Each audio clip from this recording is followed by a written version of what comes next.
ao amin'ny fifalian'ny tompo no iarabanantsika rehetra mahatratra ity alahady faharoa ny volana May 2024 ity, ary isaorantsika azy no ny tantanany antsika nandravan'ny sakana rehetra ahafahantsika miaona amin'ny alalan'izao fanompompivavahana zao, na ho antsika izay manatrika eto na ho antsika any amin'ny isa-tokantrano. Ity alahady ity dia natokantsika mba hanolorana ny vina trano fiangonana izay napetraky ny tompo tao am-pontsika, ary hanomboka izany asa izany isika raha sitrapon'ny tompo. Koa dia samy miomanam-po handray ny tenin'Andriamanitra sy handray ny hery avy amin'ny ahazoantsika miroso amin'izany asa izany isika. Dia ampitombona amintsika rehetra ny fahasoavana, ny fiadanana avy amin'Andriamanitra raintsika sy Jesosy Kristy Tompo. Amen. Mipetraka isika.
Aoka iara-mitsangana ny fiangonana.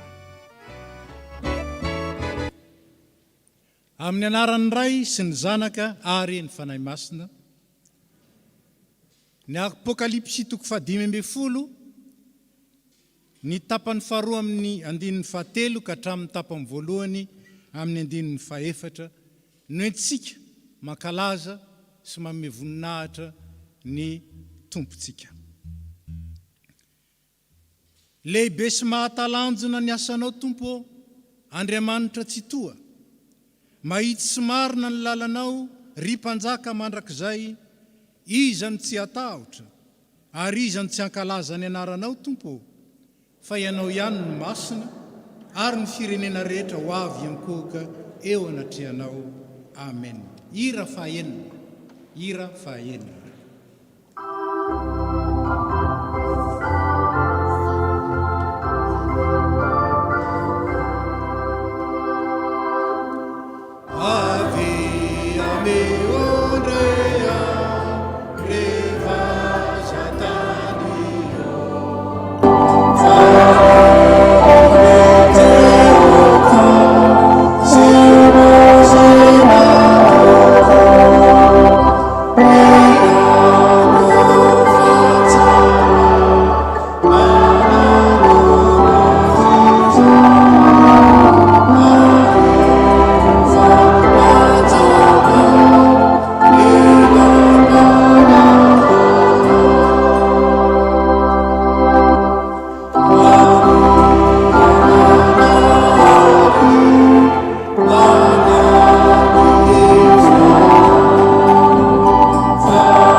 ry Andriamanitra ray zanaka ary fanahy masino, Andriamanitra mandrakizay, tompony zavatra rehetra, Andriamanitra ambonin'ny Andriamanitra rehetra, mpanjaka ny mpanjaka, tompony tompo, izany ianao ilay Andriamanitra tompoinay, ary antsoinay eto amin'ity toerana ity ankehitriny mba hanatrika ny vahoakanao izay novorianao tamin'ny alalan'i Jesosy Kristy zanakao sady lohan'ny fiangonana. Andriamanitra lehibe ianao, tsy takatry ny saina ny fahalehibiazanao ary mahatalanjona ny asanao. Andriamanitra marina ianao, Andriamanitra mahitsy ianao, anika sitrakao nitarika ny olonao ho amin'ny fahamarinanao sy ny fahitsianao, azahoany mahita ny herinao sy ny fahalehibiazanao, ary azahoany manandrana ny fahatsaranao, ifikirany bebe kokoa hatrany aminao ilay tompon'ny fiainana. Mankalaza anao zay tompo, ary miaraka amin'ny rehetra manerana ny tany, manamasina ny anaranao, ary mitsaoka ny fiendriananao lehibe. Tompony hery rehetra ianao, ary tsisy mahatohitra anao. Meo anay ny atoky zany herinao zany, mba iankinanay aminao eo amin'ny fiainanay, ary eo amin'ny asa zay napetraka ao iantsoroanay. Koa amin'ity alahady ity zay natokan'ny fiangonana indrindra, hanolorana ny vina trano fiangonana, ary indrindra taomana ny vahoakanao, mba iray fo iray saina, ary ampiombona ny heriny rehetra ho amin'ny fanatanterana izany, manatrehanay ary aoka ny ho anitra kasitrahana eo anatrehanao ny fanatanterana izao fanompoana masina izao, amin'ny ara-tsoan'i Jesosy Kristy. Amen. Petraka isika.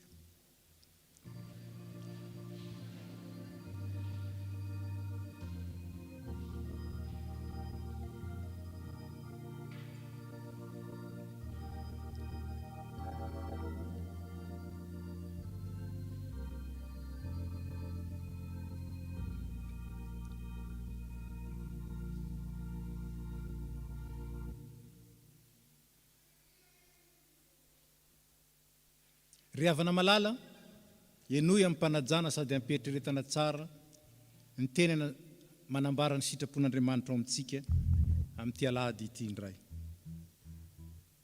Fa tsy nomen'Andriamanitra fanahy osa isika, fa fanahy mahery sy fitiavana ary fahononam-po, ko aza menatra ny vavolombelon'ny tompontsika, zay namonjy antsika sy ny antso antsika tamin'ny fiantsoana masina, araky ny fikasany sy ny fahasoavany, zay nomena antsika tao amin'ny Kristy Jesosy. Manoloana izany sitrapon'Andriamanitra izany, dia tiany andiny tena isika, ary tiany hijery tsara raha nahatanteraka izany, raha nahajoro tsara tamin'izany na tsia, fa indrindrany antsoiny isika mba hametraka eo am-pototry ny azo fijalian'i Kristy ny tsy fahatanterantsika, ny fahalementsika, ny helitsika, mba amelany sy hanadiovany antsika ka andraisantsika ny lova tsara izay nomaniny sy omeny antsika mamaim-poana ao amin'i Jesosy Kristy. Ataontsika ny hira fa 2:7 ny andininy voalohany, 2:7 ny andininy voalohany.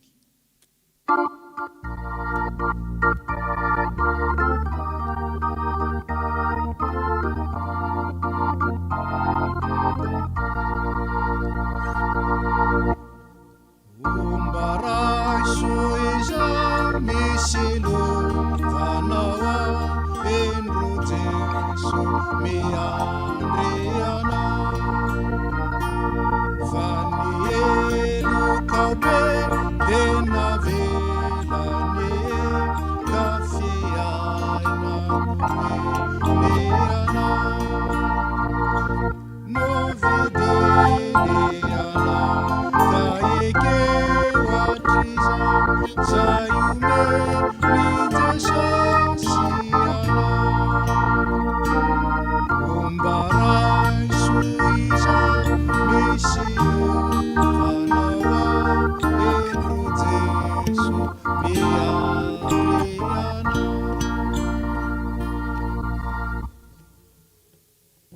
Hoy ny soratra masina, raha miaiky ny fahotantsika isika dia mahatoky sy marin'Andriamanitra, ka mamela ny fahadisoantsika sy manadio antsika ho afaka amin'ny tsy fahamarinana rehetra. Zany ny lova lehibe izay nomaniny ray ho antsika ao amin'ny zanany, ka nadiovany antsika sy hanavaozany antsika mba ahazoantsika mahita bebe kokoa hatrany ny heren'ny fahasoavany, ary indrindra mahita ny vokatry ny teniny eo amin'ny fiainantsika sy eo amin'ny fiainana izao tontolo izao. Aoka ary anatona ny tompo ampanetretena isika, iaiky ny fahotantsika azahoany manavao ny fanahintsika ao anatintsika, ka andehanantsika araka ny sitrapony ka avokatra be eo amin'ny asany. Tompo andreto manatona anao zahay, nandre ny sitraponao ary nasainao nandiny tena manoloana izany.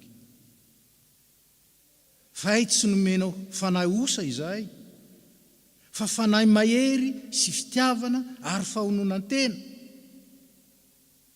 Kanefa matetika izay menatra ny joro vavolombelona. Matetika izay osa tsy sahy, ary ny fahalemenay azy no miariary sy hita bebe kokoa eo amin'ny fiainanay amin'ny mahazanak'Andriamanitra, no ny herinao mahagaga izay miasa ty anatinay. Tompo, efa niantso anay ianao ary nanokana anay ho vavolombelona, ary efa nanome toky anay ianao fa omba anay ambara-pahatonga ny fahataperana izao tontolo izao. Tsy ampy anefa ny fahatokiana ianao, anika tsy sanjoro vavolombelona izay, tsy mbola miariary eo amin'ny fiainan'ny fiangonana sy eo amin'ny fiainana izao tontolo izao, noho ny fisinay sy noho ny asanay eo anivony. Fa Andriamanitra mahery ianao, Andriamanitra lehibe ianao, Andriamanitra lehibe amin'ny asa ary lehibe amin'ny fikasana sy ny fitiavana.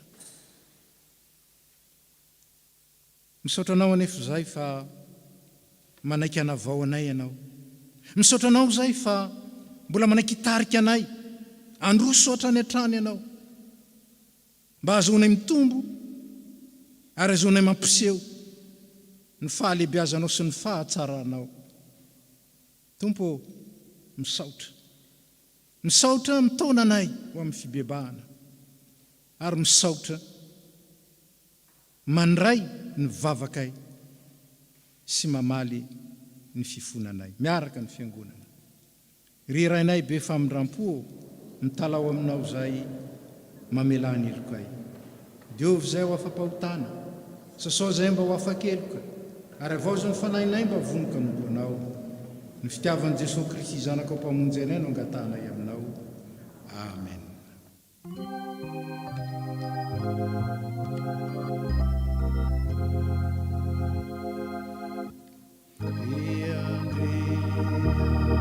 Manitra to raya wanda nitra amen rafu amina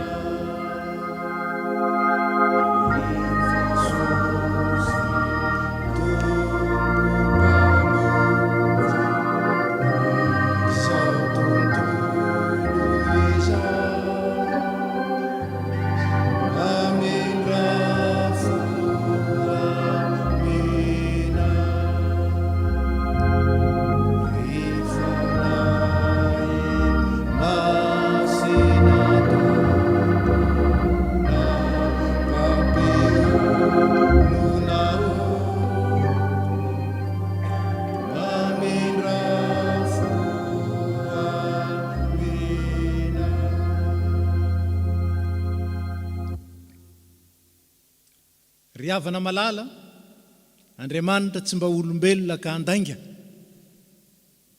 zay manatona azy tsy mba ho laviko mihitsy, ary raha manatona azy isika dia tanterahany amintsika ny teny fikasany, hanadiovany antsika, hanavaozany antsika, ary hananganany antsika indray. Ko anao zay mibebaka marina, raiso amin'ny fahatokina sy fisaorana, ny teny anambaran'ny Tompo, fa efa navelany ny elokao, ary efa navaoziny ny fanahy ao anatinao. Iara-mitsangana isika. Hoy ny Tompo, dia ho fafazako rano madio ianareo ka adio, dia mba ho afaka amin'ny fahalotonareo rehetra, dia omeko fo vaovao ianareo, ary fanahy vaovao no ataoko anatinareo, ary ny fanahiko no ataoko anatinareo, ka hatonga nareo andeha araka ny lalako, sy tandrina ny fitsipiko ka hanaraka ahy. Fa Kristy izay tsy nahalala ota, dia efa nataon'Andriamanitra ray ota mba hamonjy antsika, mba ho tonga fahamarinan'Andriamanitra ho aminy kosa isika. Ko voavela ny elokareo noho ny anarany masina, misaora ny Tompo. Aleluia. Hira fanampy ny faefatra amin'ny telopolo, andinin'ny voalohany sy fahatelo. Fanampy ny faefatra amin'ny telopolo, andinin'ny voalohany sy fahatelo.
Voninahitra ho any amin'ny avo indrindra ho an'Andriamanitra.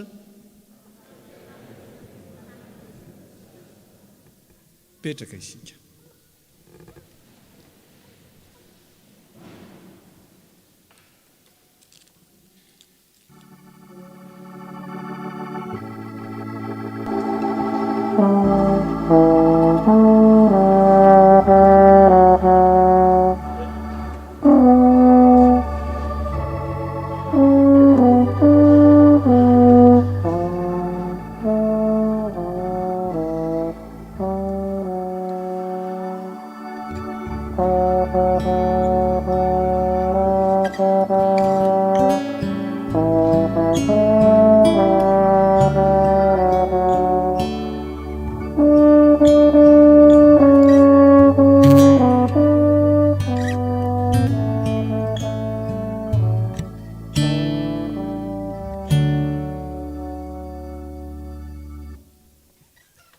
Zao dia manomana amin'ny foa mampanantsika mba handre ny teny voarakitra amin'ny soratra masina Iarantsika mamaky sy iarantsika miaino isika. Ataontsika nira fa 320 ny andininy voalohany. 320 ny andininy voalohany. Dia mangataka ny tompon'anjara amin'ny vavaka sy mivaky teny mba hiakatra ety.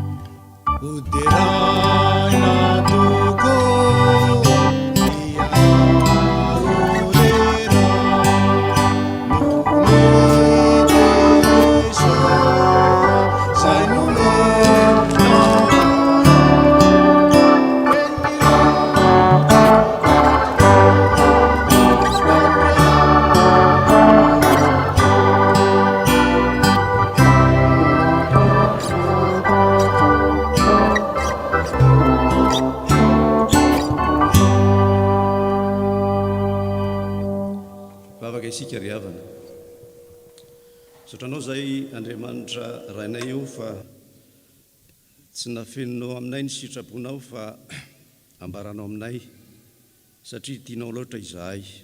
Sotranao zay fa voadika amin'ny tenin-drazanay koa ny teninao ka zahoanay mandinika sy miaina izany.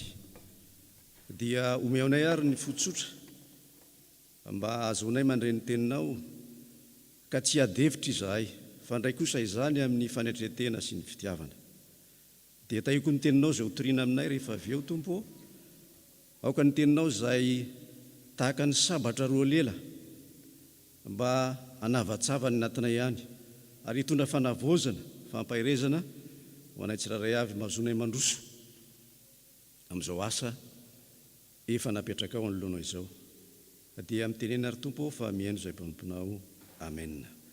Ny teny voalahatra zay voakina amintsika dia arak'izay hita amin'ny tantara voalohany toko 720, tantara voalohany toko 720 manomboka amin'ny andininy 9 ka hatramin'ny 10. Avy eo dia mitsambikina isika ao amin'ny andininy 20 ka hatramin'ny 120 farany. Tantara voalohany toko 720 mandinika amin'ny andininy 9 amin'ny anaran'ny Tompo. Arankehitriny eto anatrehan'ny Israely rehetra fiangonan'i Jehova sy ao anatrehan'Andriamanitsika tandremo sy dinio ny didin'i Jehova Andriamanitrareo rehetra mba ahatananareo ty tany soa ity sady avelanareo olova ny zanakareo mandimby anareo mandrakizay izy. Ary ianao Solomona zanako, aoko fantatrao Andriamanitry ny rainao ka manompo azy amin'ny fo rehetra sy ny fanamazoto. Fa Jehova dia mpandinika ny fo rehetra ary ny fitreretana rehetra dia fantany avokoa. Raha mitady azy ianao dia hita azy, fa raha mafoy azy kosa ianao dia riny mandrakizay. Koa mitandrema fa Jehova efa nifidy anao anao trano ho fitoerana masina dia mahereza ka mahefa. Andininy 20. Ary koa Davida tamin'ny Solomona zanany, mahereza sy matanjaka ka mahefa, aza matahotra na mivadi-po fa Jehova no mombanao. Tsy andao anao na afoy anao izy, ambara-pahavitanao ny asa rehetra anaovana ny tranon'i Jehova. Ary indreo ny atokony mpisorona sy ny Levita anao ny fanompona rehetra ao an-tranon'Andriamanitra. Ary ao aminao anampy amin'ny asa samihafa rehetra ny olon-kendry izay manolo tena mba havita ny fanompona rehetra sy ny mpife ary ny vahoaka rehetra akato ny didinao.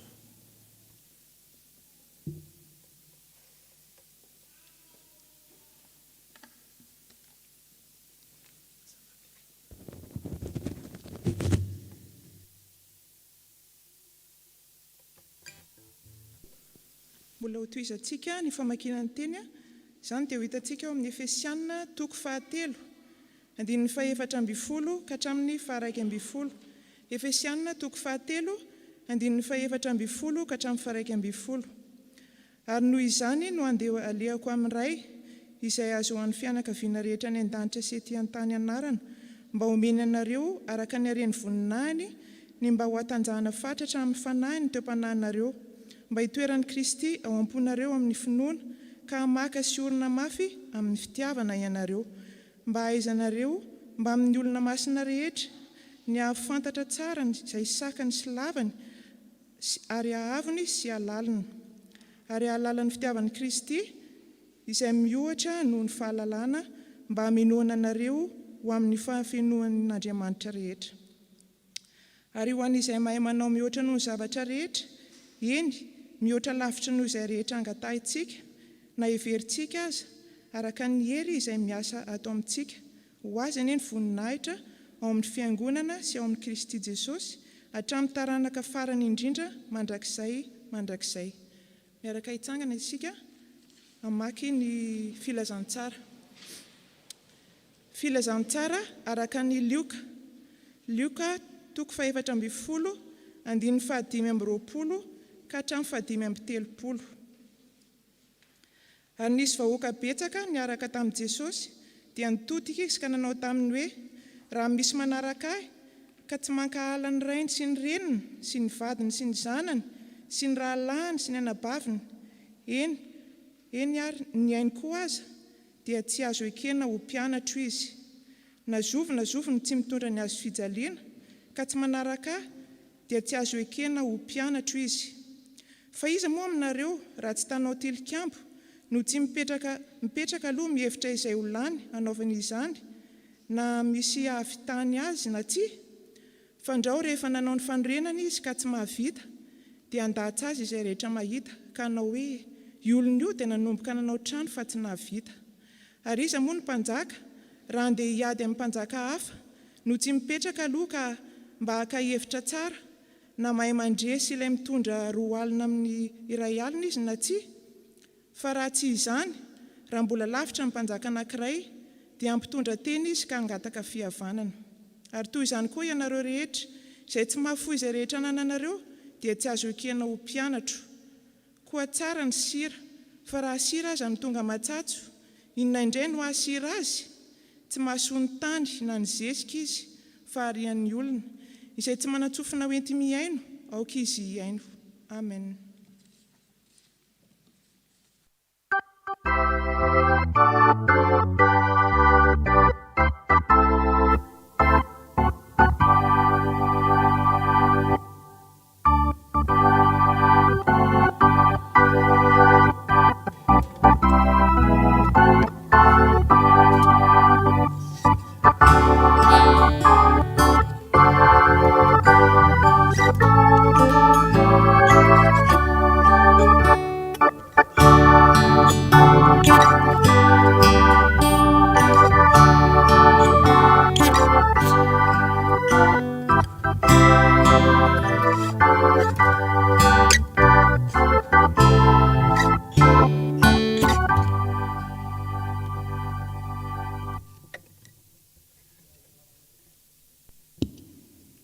Tompo Andriamanitra misaotra anao zahay fa manaiky hiteny amin'ny vahoakanao ianao, hiteny amin'ny fiangonanao ianao izay efa nifidinao ary atsanganao vavolombelona eo anivon'izao tontolo izao. Haneo hanambara amin'ny fahafianony ny fahalebiazanao, ny fahatsaranao, ary indrindra ny eritreritra tsara izay heveranao ny olombelona, heveranao ny fiangonana. Mangataka aminao ary zahay ny fanahinao masina ampitoero ty anatinay sy eto anivonay, hanazava sy taridalana. Azahoanay mandre tsara ny afatrao, mandray tsara ny afatrao, ary manatanteraka ny afatrao. Dia mitenena Tompo fa mihaino ny mpanomponao. Amen. Petraka isika.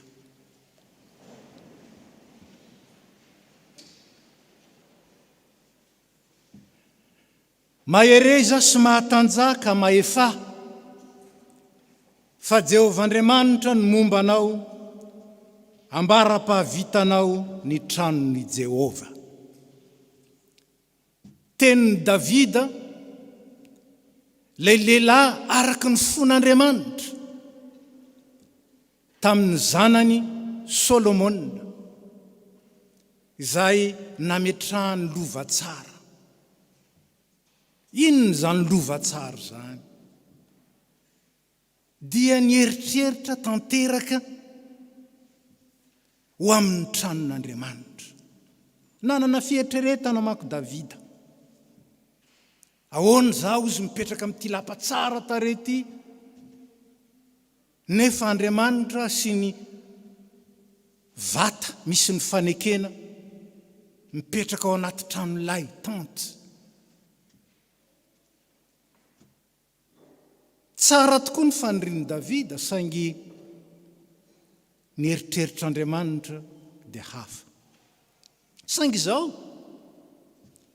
tsy hoe nangidy noho izany fandavan'Andriamanitra izany Davida, fa tena nanaiky. Ary tsy vitany hoe nanaiky, fa mbola tsy tonga teo amin'ny fitondrana akory Solomona dia fa nangoniny avokoa izay hoenti-manana izany fiangonana izany. Ary dia manafatrafatra any Solomona zanany izy. Mahereza sy mahatanja ka mahefa. Fa Jehovah Andriamanitra ny momba anao, ambara-pahavitanao ny tranon'i Jehova. Jehova ny momba anao, koa mahereza sy mahatanja ka mahefa. Mahereza. Ny atao hoe hery ao amin'ny soratra masina dia tsy ny hery any ivelany aloha, satria ny fanehoana ny hery dia tao amin'Andriamanitra. Ary zany herin'Andriamanitra zany dia apetrany ao amin'ny olony, ka mahatonga azy anana faniriana tsara, ahatonga azy anana fijery mazava, ary ahatonga azy ikendry mandrakariva izay an'Andriamanitra. Mahereza. Hery mpanahy avy eny ambony apetrak'Andriamanitra ao anaty noho ny asan'ny fanahy masina. Zany lay faherezana izay lazaina eto. Hery avy amin'Andriamanitra, fa tsy hery avy amin'ny olona akory. Mety rehefa anao trano tokoa dia zany no eritreretana, aiza no hita bulldozer, aiza no hita grue, aiza no hita fitaovana tahaka izao zay anehoana ny fandrosoana ara-teknôlôjia rehetra izay manamaivana ny asan'ny olona. Faherezana zany, fa tsy zany izay nambaran'ny soratra masina. Hery mpanahy avy eny ambony izay avy amin'Andriamanitra. Ary moa tsy zany nolazainy tamin'ny mpianatra raha andeha Jesosy Kristy, ary ahazo hery anareo amin'ny latsahan'ny fanahy masina aminareo ka ho vavolombeloko hatrany amin'ny faran'ny tany. Ahazo hery avy amin'ny fanahy masina. Io lay hery io. Hery avy eny ambony, herin'Andriamanitra, fa tsy herin'olombelona. Rehefa mieritreritra tokoa zany hoe andeha hanao trano, na dia trano fiangonana azy, na dia tranon'Andriamanitra azy, dia mieritreritsika, mba manahoana zao sandroko zao, manahoana ny zany nijerentsika mialoha, manahoana ny herintsika, inona avy ny any am-paositsika any, zany nijerentsika mialoha. Tsy zany ny voalohany ry havana. Ny voalohany dia ny asan'Andriamanitra ao amintsika, fa Andriamanitra ny miasa ao anatinareo, hoy Paoly apôstôly, na ny fikasana na ny fanaovana ao anaty. Hery avy ao anaty, mahereza amin'ny faherezana ao anaty izay apetrak'Andriamanitra ao aminao. Ary tsy miova noho izany izay ambaran'ny Paoly teo amin'ny Efesianina toko fahatelo azafady izay nivakiana tamintsika teo, mba ho atanjahana fatratra amin'ny fanahiny ny toe-panahinareo. Zany ilay ao anaty atanjahina amin'ny alalan'ny fanahiny. Mahereza. Milaza fitikiana amin'Andriamanitra zany, milaza fiankinana amin'Andriamanitra zany, ary milaza fatikiana feno an'Andriamanitra zany. Mahereza. Fa momba anao ny tompo. Mahereza fa momba anao ny tompo. Ary tsy momba anao vetivety fotsiny izy, tsy momba anao taitaitra fotsiny izy, momba anao ambara-pahavitanao ny tranony ny tompo. Rentsika ve zany? Rentsika ve zany teny zany? Tena midona ao ny fontsika ve zany? Fa i Andriamanitra efa vonina ny hitay, ny omba, hitantana ary ahatanteraka ny vinana petrany teo amin'ny fiangonana. Mahereza sy mahatanja. Ny tanjaka indray dia zavatra ataontsika hoe ivelany. Dia lazaina hoe ao amin'ny tena, tsy ao amin'ny vatana fa ao amin'ny tena. Tanjaka omen'Andriamanitra noho ny fahasoavany. Zany nge nazahoantsika mihetsika, zany nge nazahoantsika miasa. Ho anao izay mahira-tsaina io, fantatrao fa fanomezana avy amin'Andriamanitra zany. Ho aminao izay manana kingana io, fantatrao fa fanomezana avy amin'Andriamanitra zany. Ho anao izay manana talenta io, fantatrao fa fanomezana avy amin'Andriamanitra zany. Mahatanja, tanjaka ara-tsaina, tanjaka ampo, tanjaka ara-batana. Fa tsy milaza fotsiny zany hoe herim-batana na herin-tsaina. Fa azo lazaina fa mifoaka na mahafoaka ny fanomezam-pahasoavana maro samihafa izay omen'Andriamanitra antsika tsirairay zany. Mahatanja. Jereo tsara, dinio tsara, inona ny fanomezana nomen'Andriamanitra anao? Ary ampiasao.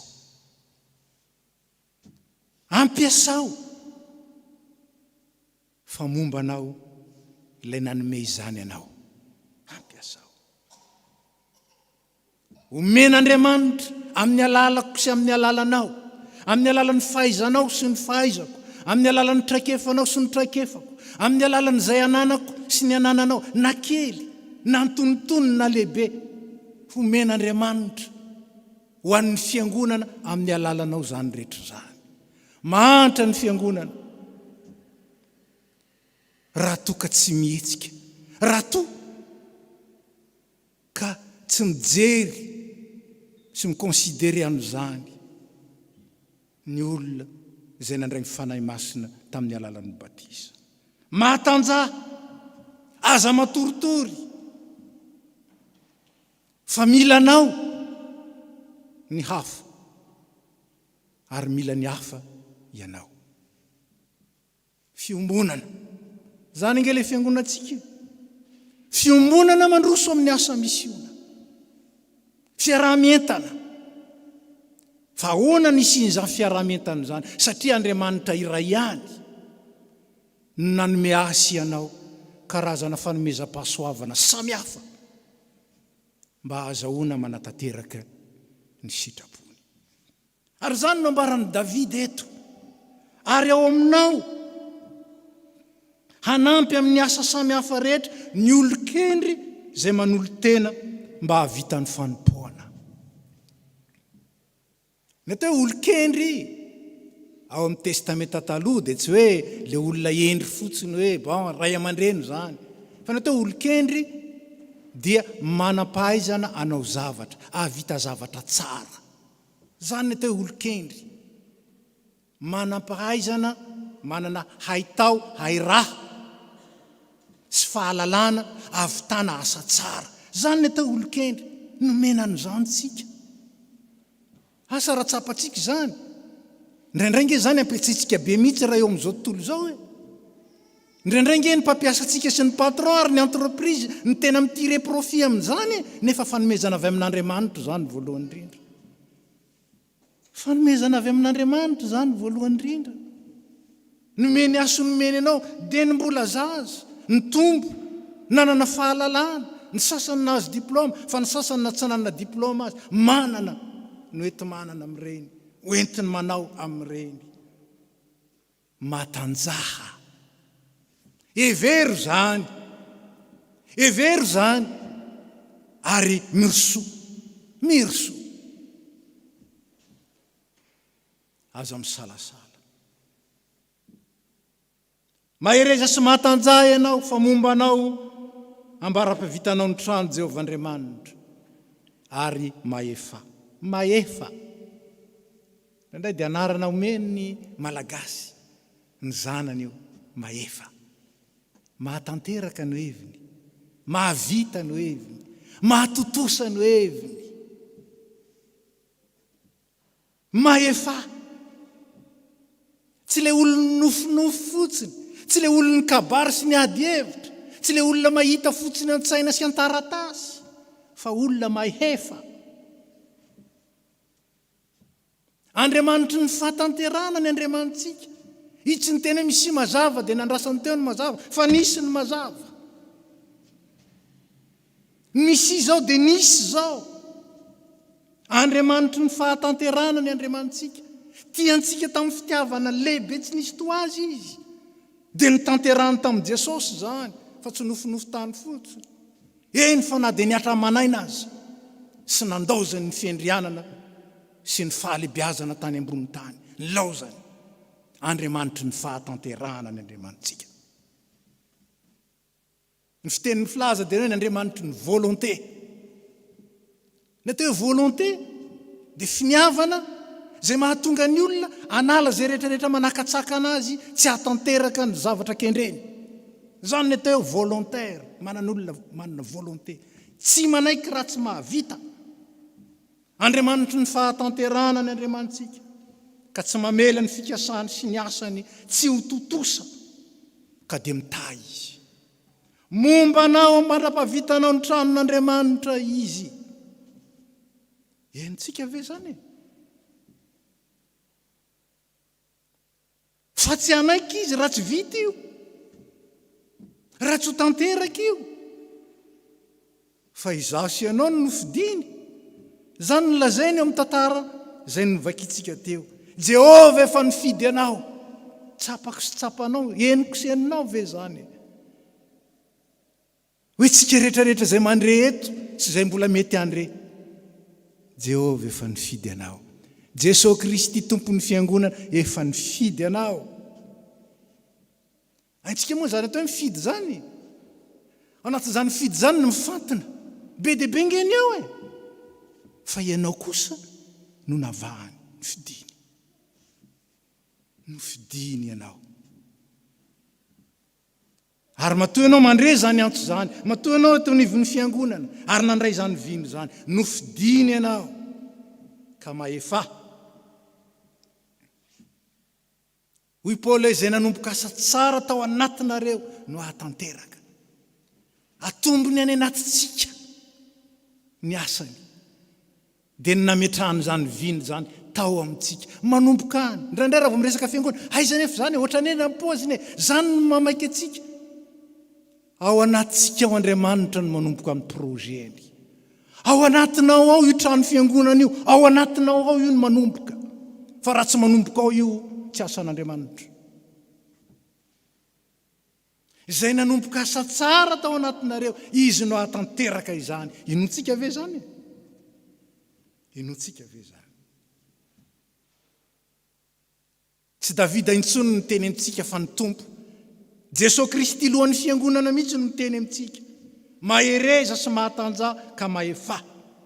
Aza mivadiko na matahatra. Betsaka no isakana. Isy ny fahasahiranana. Mety tsaronao mavesatra ny zavatra. Nefa zany indrindra. Ekenao amin'izao tontolo izao ange zany hoe vaincre sans péril c'est triompher sans gloire. Dia ekena zao zany. Ekena zao antsika te mba ho tsaratsara ny hoe il faut souffrir pour être beau ou pour être belle. Fa rehefa anao ny asa lehibe goavana. Andriamanitra nge nijery lavitra. Olovan'ny zanakareo mandimby anareo izy. Lovan'ny zanakareo mandimby anareo. Tsy mijery antsika izao fotsiny ihany. Ary zay nentina naitra anao ny trano. Hatsombentsika tsony ny vieux temple. Ndao tsika mahitady. Leo tsika mivezivezy.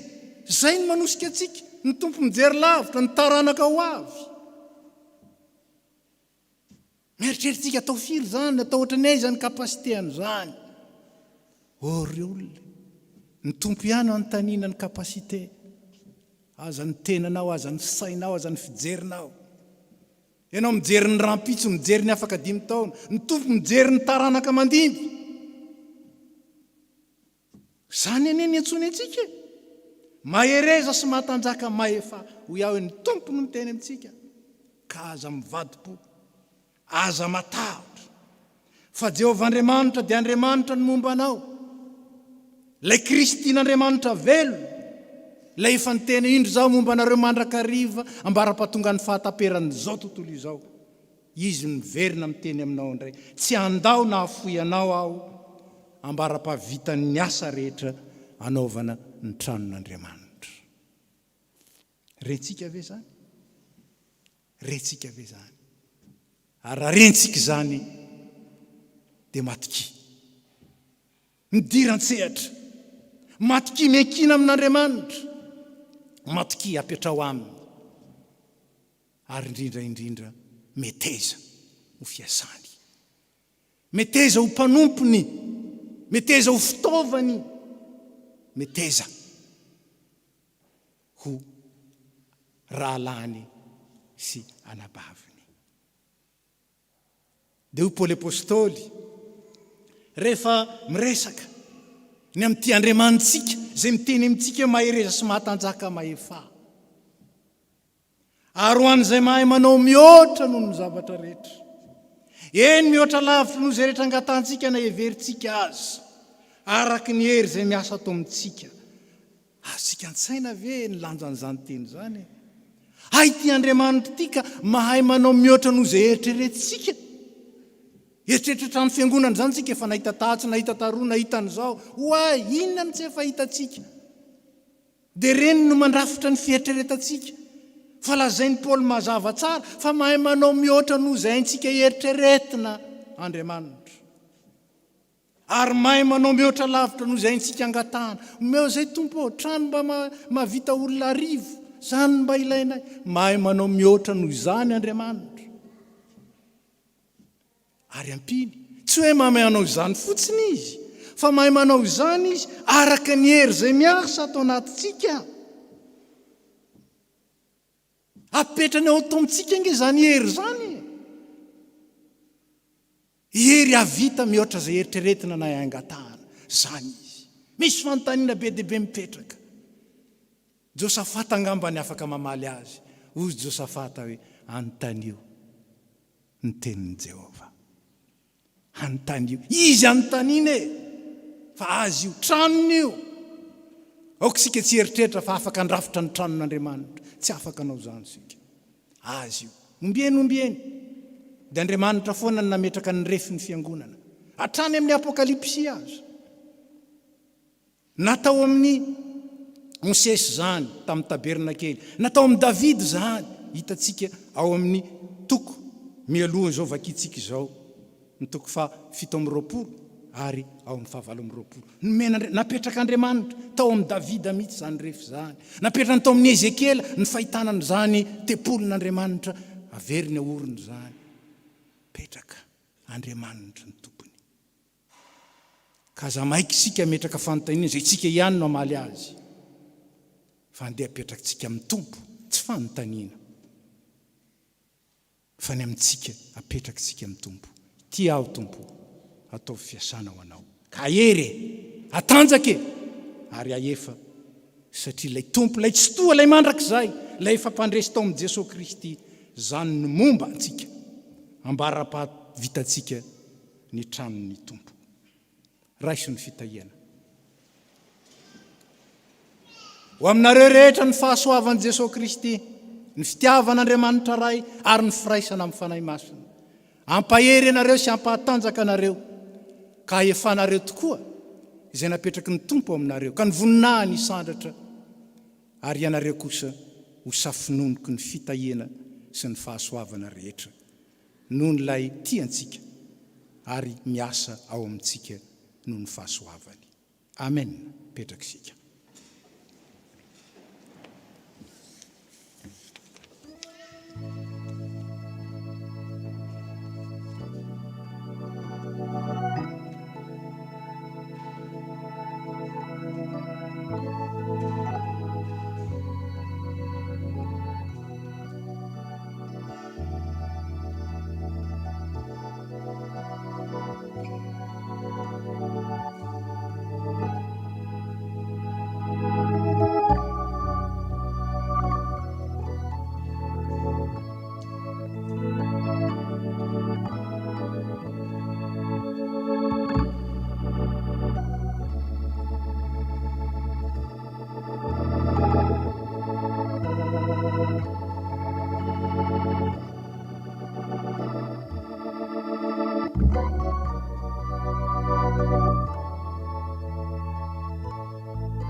with free version for now.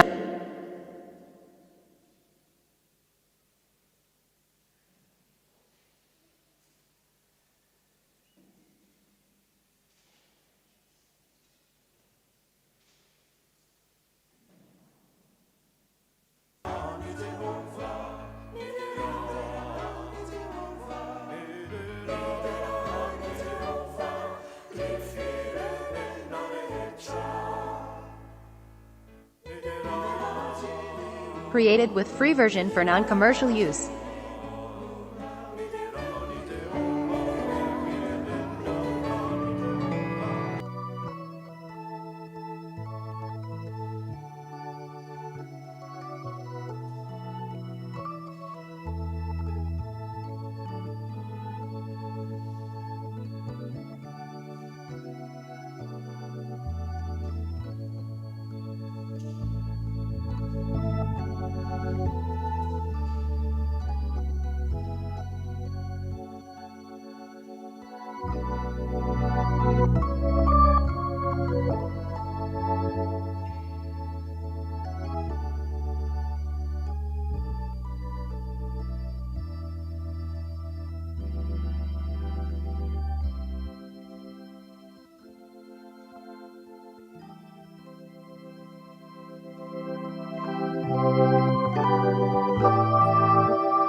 Ndeha ara-mitsangana isika iarahantsika manonona ny fanekempinoana nisy anina.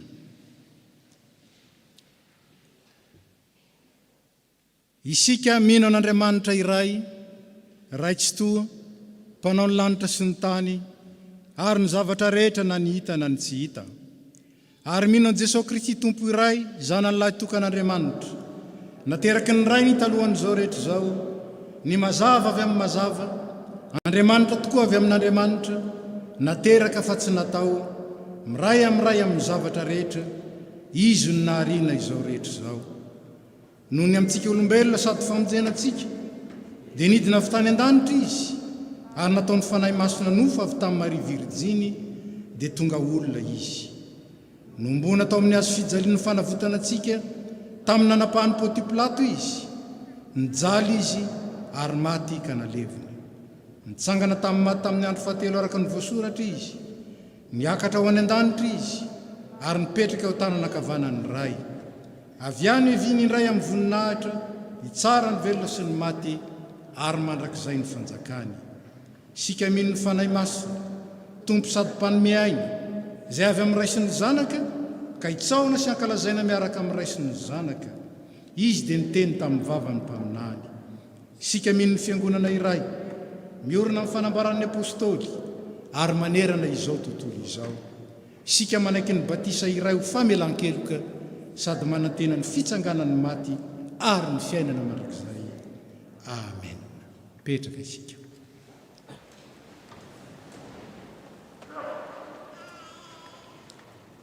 Dia tonga amin'ny fotoana izay anasan'ny tompo antsika iray latabatra aminy isika, ataontsika ny hira voalohany, ny andinin'ny voalohany sy fahadimy, dia angatahana mba hiakatra ity ny dekona. Hira voalohany, andinin'ny voalohany sy fahadimy.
mitsangana isika. Ho aminareo ane ny fiadanany tompo, aoka izary zany fiadanany zany amin'ny eo akaikitsika isika hitodika amin'ny teny eo aminao ny fiadanana na maly hoe ho aminao koa. Aminao ny fiadanana, aminao ny fiadanany tompo.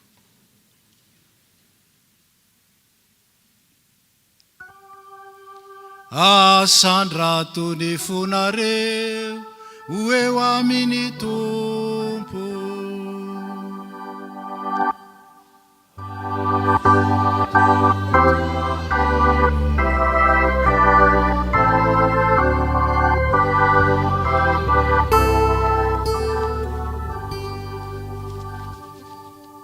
Aoka hoderaintsika ny tompo Andriamanitra.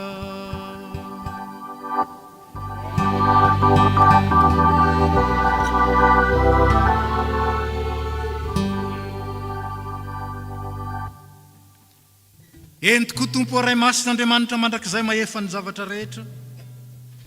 Mety tsy mahavonjy ny saorana ianao amin'ny fotoana rehetra sy amin'ny toerana rehetra, amin'ny alalan'i Jesosy Kristy tomponay, zay tianay sy nanolo-tena hamonjy anay.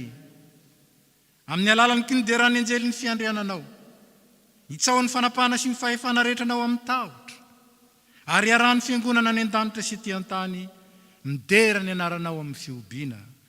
Ary zay koa ankehitriny tompo, dia miara-manandratra ny feonay aminy, ka mifanajana lehibe no hideranay hoe Masina, Masina, Masina, Jehovah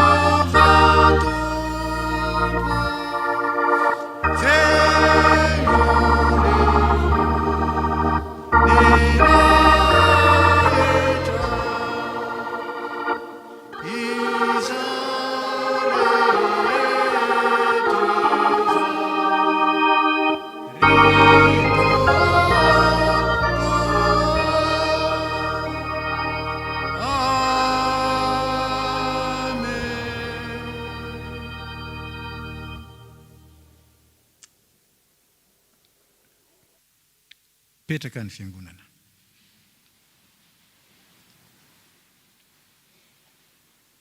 Ry kristiana malala aoka sika atsiaro an' Jesosy Kristy zay maty nisolo antsika sy nitsangana ho fanamarinana antsika. Dia le fanatom-pihavanana zay natolotra Andriamanitra antsika izany. Kaoka sika hiara-misaotra sy hivavaka. Misaotra anao zay ry Andriamanitra ranay tompony lanitra sy ny tany, fa noho ny famindramponao aminay mpanota mahatra dia nomenao ny zanakao lahy tokana, mba tsy ho very zay rehetra mino azy, fanana fiainana mandrakizay. Miaraka ny fiangonana. Efa maty Kristy, efa nitsangana Kristy, ary ho avy amboninahitra. Noho izany ry tompo rainay any an-danitro, ndreto zay manao teo anatrehanao ny fahatsiarovana ny fahatongavany zanakao olona, ny fijaliany sy ny fahafatesany, ny fitsanganany tamin'ny maty, ary ny fiakarany tamboninahitra sy ny fifohonany mandrakizay ho anay, ka miandro sy mitalao ny fiverenany izay. Amen. Ankehitriny raha io, aidiny ny fanahy masina mba hameno ny fonay, ka andraisanay tokoa ny tomponay amin'ny finoana velona, amin'izao izy manatona anay amin'izao fanasana izao. Fa ny fanahinao masina no arinao, amelomanao, anamasinanao, ary anomezanao anay ny zavatsoa rehetra. Misaotra anao zay ry Jesosy Kristy tompo, midera ny anaranao zay ry zanak'Andriamanitra lahy tokana mpamonjy anay. Ankalazaina ane ianao noho ny fitiavanao zay mahery noho ny fahafatesana.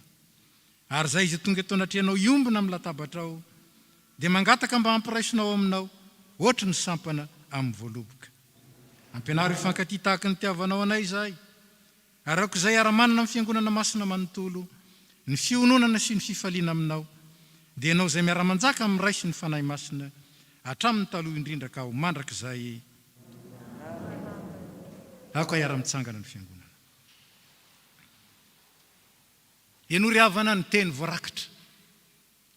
Izay mitatarantsika ny amin'izao fanasana izao, izay mbola ankalazaintsika mandraka ankehitriny.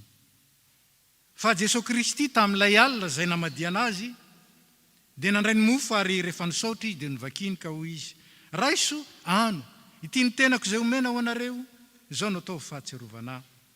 Ary toy izany koa ny kapoaka rehefa ninana dia hoy izy, misotro amin'ity ianareo rehetra fa ity no rako.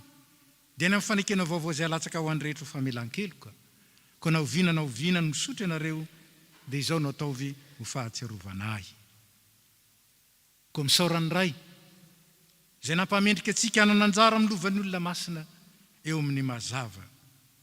Amen. Ataontsika ny hira 7:100 ny andininy fahatelo. 7:100 andininy fahatelo.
Efa nandray ny fanahy mahazanak'Andriamanitra antsika isika.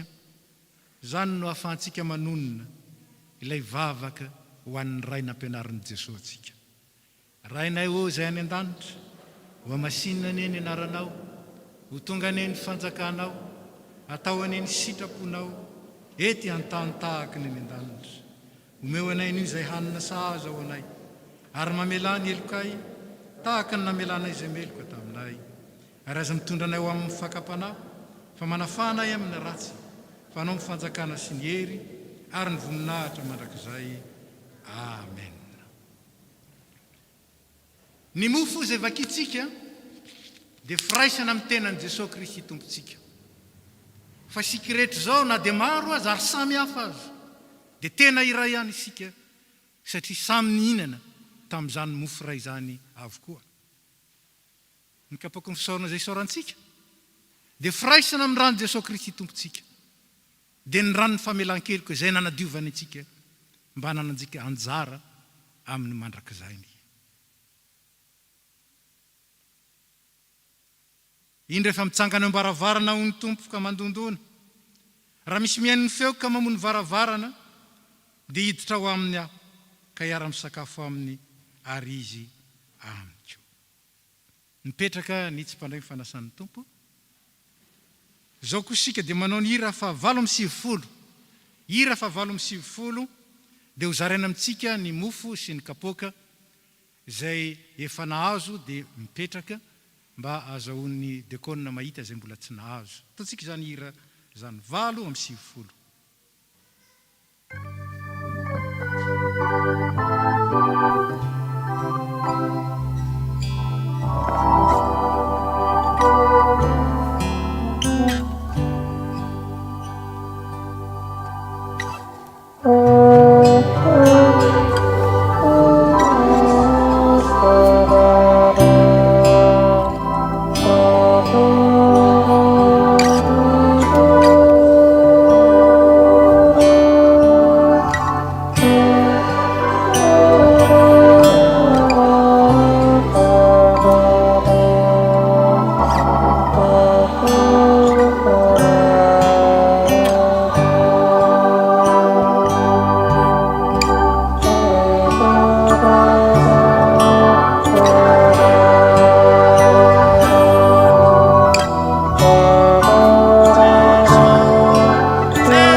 antsika amin'ny 7:1.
Antsika manao ny andininy farany.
Jesosy Kristy tompo raiso ano tiany tenako zay omena ho anareo zao no ataovy ho fahatsiarovana.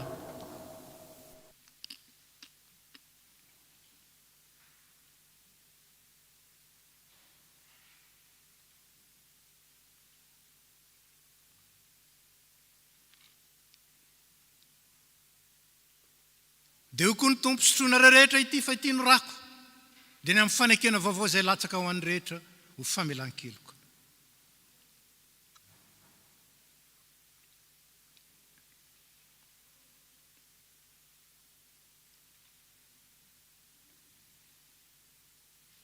Jesosy Kristy tompontsika izay voaomby tamin'ny azo fijaliana ka nitsangana tamin'ny maty, nefa nanome anareo ny tenany sy ny rano izay nanavotany anareo tamin'ny fahotana rehetra. Izy ny ampahery sy aro nareo amin'izany amin'ny finoana marina ho fahasambarana mandrakizay ho aminareo ny fiadanana. Araka ny fanaontsika moa dia angonina rehefa mivoaketosika ny kapoka satria ho arina avy hatrany izy ireny noho ny fahameana ara-pahasalamana koa dia mahazo mipetraka isika izao.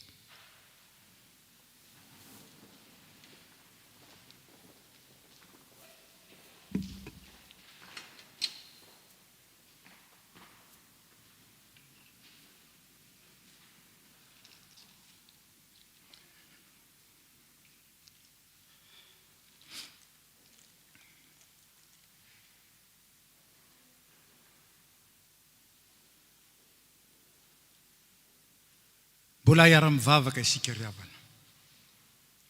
Misaotra anao zay Tompo noho ny teninao. Misaotra anao zay noho ny tenanao sy ny ranao. Misaotra anao zay noho ny fitiavanao zay azonanao anay ary tantananao sy tarihanao anay mba ho vavolombelona mahatoky ka mendrika ny satroboninahitra fiainana zay homaninao amin'ny mpanompo mahatoky anao. Rehefa nampaherezinao teto tamin'ny alalan'ny teninao sy zao fanasana masina zao zahay, dia tianay mitondra ao aminao reo namanay. Mivavaka aminao zay ho an'ireo namoy havana. Entinay mivavaka aminao manokana ny zanaka manjafy ny Mama Perla vao nandao anay omaly. Mitondra mivavaka aminao fiangonana manontolo ny sampana zay nisy azy, ary mitondra mivavaka aminao zay rehetra mahatsiaro fahabangana amin'izany fahalasana amin'izany zahay. Meo anay rehetra ary meo azy ireo ny fampiononana avy amin'ny filazantsaranao. Mivavaka aminao zay ho an'ireo marary na ny hopitaly na ny amin'ny tokantrano. Tsinjovy Tompo ampaherezo, taio ny fitsaboana, ary izay tsy hainy ny fanafodina, tsy hainy ny mpitsabo satria voafetra ihany izy. Dia anao mihitsy no angatanay anatsotra ny tananao, anendry ny loharanon'aretina ary anome fanasitranana.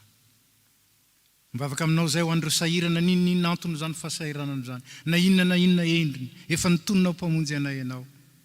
Vonjeo sy afao ny namanay Tompo. Ary zay koa dia etseo mba ho tananao sy tongotrao, anoana azy ireny eo amin'izay tandrify anay tsirairay avy mba ho voninahitra ao. Mivavaka aminao zay ho an'ny fiangonana sy ny asany, mba ho ambininao ny asa fitoriana ny filazantsara manerana ny tany. Mivavaka ho an'ny FPMA izahay sy ny mpitondra isan'ambaratonga, mba ho tafianao hery ary indrindra omenao fahombiazana ny fitondrana ny vahoakanao. Mivavaka aminao zay ho an'ity fiangonana FPMA Toulouse ity izay naory ny tananao. Entinay aminao ny fiainany manontolo sy no avy, ary dia totronay ambavaka aminao ny vina ny amin'ny trano. Ianao zay nametraka izany tao am-poninay, no hitarika anay sy hatanteraka izany voninahitra ao Tompo. Dia mivavaka aminao zay ho an'ny firenena manerana ny tany, mba hanjaka ny fandriam-pahalemana sy ny fifandraisana tsara eo amin'ny vahoaka. Mivavaka aminao zay ho an'ireo tany miady sy misy korontana, ny fiadananao ane ho tononona ary hanjaka, hanan-kery eo amin'ireny firenena ireny.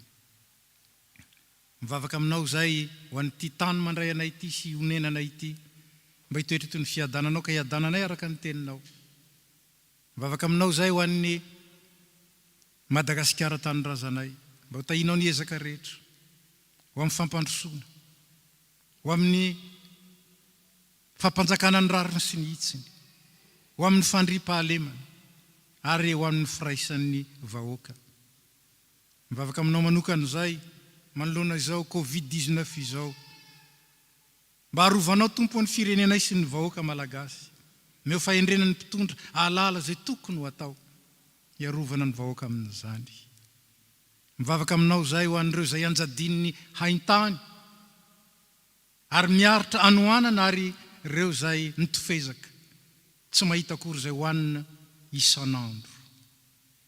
Mangataka aminao zay, etseo ny foniny maro mba hay anoana ny vahoaka, anoana ireo mahandro, na izay malagasy zany na ireo vahino zany. Hainao zany Tompo. Ary ianao koa angatanay Tompo irotsaka tsehatra, ianao lay nay nampitombo ny mofo 5 sy ny hazan-drano 2. Jereo ny mpiray tany razana aminay zay nitofezaky ny anoanana ary ny sasany aza maty ny anoanana. Dia mivavaka aminao zay ho an'ireo zay nandray fahasoavana, ataovy mahay makasitraka anao sy misaotra ary ataovy mahay mizara amin'ny hafa. Zay tsy voatononay amin'izany mivavaka zany, fantatrao fa tokony ho anisa ambatan'olona, tokony ho anisa mpianakaviana, tokony ho an'ny firenena ary tokony ho an'ny fiangonana. Dia ankidinay aminao amin'ny anaratsoan'i Jesosy Kristy. Dia raina sy ankalazaina ny anaranao, ray zanaka ary fanahy masina. Amen.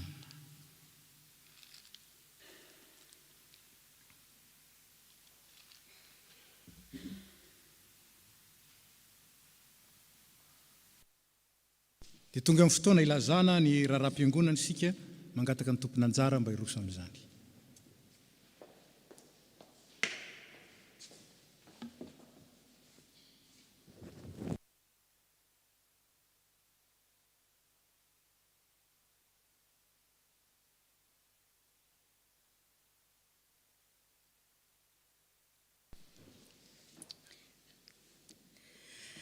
Dia mpifaliana indray ry havana no iaraban'ny mpitandrina sy ny komitin'ny FPMA Toulouse antsika amin'ny anaran'i Jesosy Kristy lohan'ny fiangonana sy tompo ny asa. Vaovao avy any amin'ny nasionaly nahazo taratasy fisaorana avy amin'ny sampana iraisana sekoleladin'ny FPMA isika. Fidinareo anio izay ny tomponareo fa raha izao sy ny ankonako kosa dia hanompo an'i Jehova izahay. Josoa 4:15-20. Misaotra an'Andriamanitra isika fa tanteraka soamantsara ny IRNSA tamin'ny 4-5 aprily lasa teo. Misaotra ireo mpanompon'Andriamanitra rehetra nandray anjara sy nitondram-bavaka ka nahatotosa izany. Mankasitraka tompoko. Vaovao avy eto amin'ny faritany Atsimo andrefana, filazana manjo. Namony reniny any Madagasikara i Ramatonoro Rakotondramanana ko mampita izao filazana izao. Amin'ny finoana sy fanantenana ny fitsanganany tena amin'ny maty no ampandrenesana anareo fa nantsony iray odiny aminy ny mpanompony Rabeasy Lalana Solo Félicité Terakaraza Iarzo. Hoy ny zanany ny mpitandrina Rakotondramanana Charles Mivady sy ny zanaka manjafiny ary ny fianakaviana manontolo. Ny mpitandrina Rakotondramanana Charles moa dia mpandrindra ny tafo Montpellier sy mpandrindra ihany koa ny faritany Atsimo andrefana. Mikasika ny V3e fatsanina. Mitoy ny fandraisana ny souscription ho fanohanana ny projet mpitandrina matianina eto amin'ny faritany Atsimo andrefana izay fampizarana amin'ny tafo Clermont-Ferrand. Mifarana amin'ny 15 jona ny fandraisana ny acte de candidature izay naverina nosokafana noho ny antony manokana. Vaovao avy any ivelany. Message Vigipirate de la préfecture aux représentants des cultes. Le vendredi 22 avril dernier, une femme agent administratif du commissariat de police de Rambouillet a été mortellement blessée par un homme armé d'un couteau. Dans ce contexte, l'ensemble du territoire national est placé au niveau sécurité renforcée, risque attentat. Ainsi, je vous remercie de bien vouloir veiller au respect des mesures de vigilance et de protection relatives à ce niveau de vigilance, notamment dans les lieux de culte. Tuzao ny vaovao eto amin'ny tafo, filazana manjo. Sambatra ny maty dia izay maty eo amin'ny tompo hatramin'izao. Eny, hoy ny fanahy, fa hitsahatra amin'izay nitsasarany izy, fa ny asany manaraka azy. Apokalipsy 4:17-20. Amin'ny finoana ny fitsanganan'ny maty no ampandrenesanay ny nalasan'ny mpanompony Razafy Arsolo Olga Perla tamin'ny voalohany volana May teto a Toulouse rehefa nivahiny 2 taona teto an-tany. Hoy ny zanany, Andrena Arvony Parfait sy Lalatina, Razana Arsolo Philomène sy ny zanany Randrena Arsolo Priska, Andrena Arvony Lala sy Marie Dominique, Andrianas Adjas Sabine, Andriana Arvony Yvan René Sigina, Andriana Arvony Fetrarson, Andriana Arvony Michael, sy ireo zafiny rehetra, ny fianakaviana manontolo, ny mpitandrina sy ny FPMA Toulouse, ny fikambanany zokiolona, ny sampana fifoazana, ny sampana vehivavy kristiana eto amin'ny FPMA Toulouse. Mbola olazaina amintsika ny fandaminana rehetra manaraka fa dia mitondra mbavaka ny fianakaviana manontolo isika. Famangina manjo, ny famangina ny fianakaviana Rajersolo Lalas Clémence sy ny fianakaviana Rakoto Alvony Alphonse Sasiary izay samy namony iray tampo amin'ny avy dia ho tanterahina amin'ny alahady 9 ny volana May. Taratasy fisaorana ho an'ny mpitandrina sy ny fiangonana FPMA Toulouse. Vanady alivona aza ny nofoko sy ny foko dia mbola vatolampy ny foko sy anjarako mandrakizay Andriamanitra. Razafin-drakoto Jean Richard sy ny zanaka manjafiny, Andriana Arson Emile Mivady sy ny zanaka manjafiny ary ny fianakaviana manontolo, dia maneho fisaorana nareo tamin'ny fiara miory sy ny fiara mitondra ny mavesatra taminy namoizany ny ava-malalany Randriana Arson René Roland. misaotra dia misaotra ny fiangonana tamin'ny teny fampiononana sy ny vavaka nahirahinareo vola aman-karena. Andriamanitra ny amaly fitianareo. Misaotra tompoko. Vaovao avy amin'ny sampana tanora kristianina. Car le salaire du péché, c'est la mort, mais le don gratuit de Dieu, c'est la vie éternelle en Jésus-Christ, notre Seigneur. Romains 6, 23. Bonjour à toutes et à tous. La STK a le plaisir de vous retrouver à son vendredi des jeunes intitulé « Le chemin, la vérité, la vie ». Il aura lieu sous format numérique sur la plateforme Zoom et le lien sera communiqué ultérieurement sur les réseaux STK FPMA Toulouse. Cette soirée est ouverte à tout le monde. Ainsi, nous vous attendons nombreux le vendredi 7 mai à 19h30 pour nourrir notre foi à travers cette soirée de louanges, de témoignages, d'édification et de prière. Soyez bénis. Vaovao avy amin'ny sampana zava-maneno, ny endrim-peo dia manasa antsika hankalaza ny isan-taonan'ny sampana amin'ny asabotsy 20 Mai amin'ny 2 rasasany amin'ny alalan'ny fiofanana ary amin'ny alahady 20 Mai 7 Mai moa zany amin'ny fanompoavavana izay ho tarihin'ny sampana. Mampatsiahy ihany koa izy ireo fa mbola mitony fifaninanana logo an'ny sampana zava-maneno nasionaly ko an'ireo izay te handray anjara dia afaka manantona ny biraon'ny sampana ahafantarany ny andindiny rehetra. Vokatra Pentekostra 2:24. Fa maty ny tena raha tsy misy fanahy ary maty toy izany koa ny finoana raha tsy misy asa. Aza miasa azo ny anina mety ho levina fa ny anina izay maharitra ho fiainana mandrakizay izay omeny ny zanak'olona anareo fa izy no nasian'Andriamanitra iray tompo-kase. Jakoba 2:1-20, Jaona 2:1-7. Mampiomana antsika sahady ry havana fa amin'ny alahady 13 Mai no hanaovana ny fanateram-bokatra faharoa amin'ity taona ity toy ny fanaontsika rehefa Pentekosta. Mikasika ny étude biblique dia misy izany amin'ny talata 4 ny volana Mai amin'ny 7 orarina amin'ny alalan'ny visioconférence. Dia toy izao indray zany dia arintsika manaraka. Ny fanompoam-pavahana amin'ny alahady 9 Mai dia amin'ny 10 rasasa maraina ao amin'ny Vieux Temple sy direct YouTube. Ny alahady 13 Mai zany dia fankalazana ny Pentekosta ka hisy fidirana indroa. Ny voalohany dia amin'ny 7 ora sasany maraina ao amin'ny Vieux Temple ary ny faharoa dia amin'ny 3 ora tolakandro eto amin'ny Temple du Salin izay anokanana koa ireo mpianatra katekômena. Dia mbola mitoy hatrany ny fisoratananarana amin'ny fanompoam-pavahana no ny isam-bola voafetra ary atao amin'ny alalan'ny roy alefa amintsika izay tsy miova. Saotra antsika nahatratra amin'ny farany voninahitra ho an'Andriamanitra irery ihany.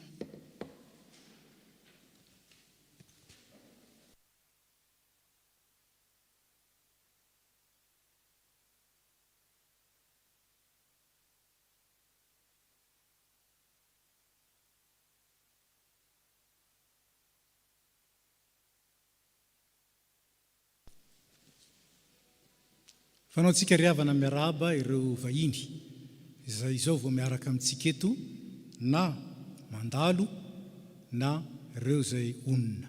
Raha misy amintsika reto anatin'izany dia angatahana mba hitsangana tompoko.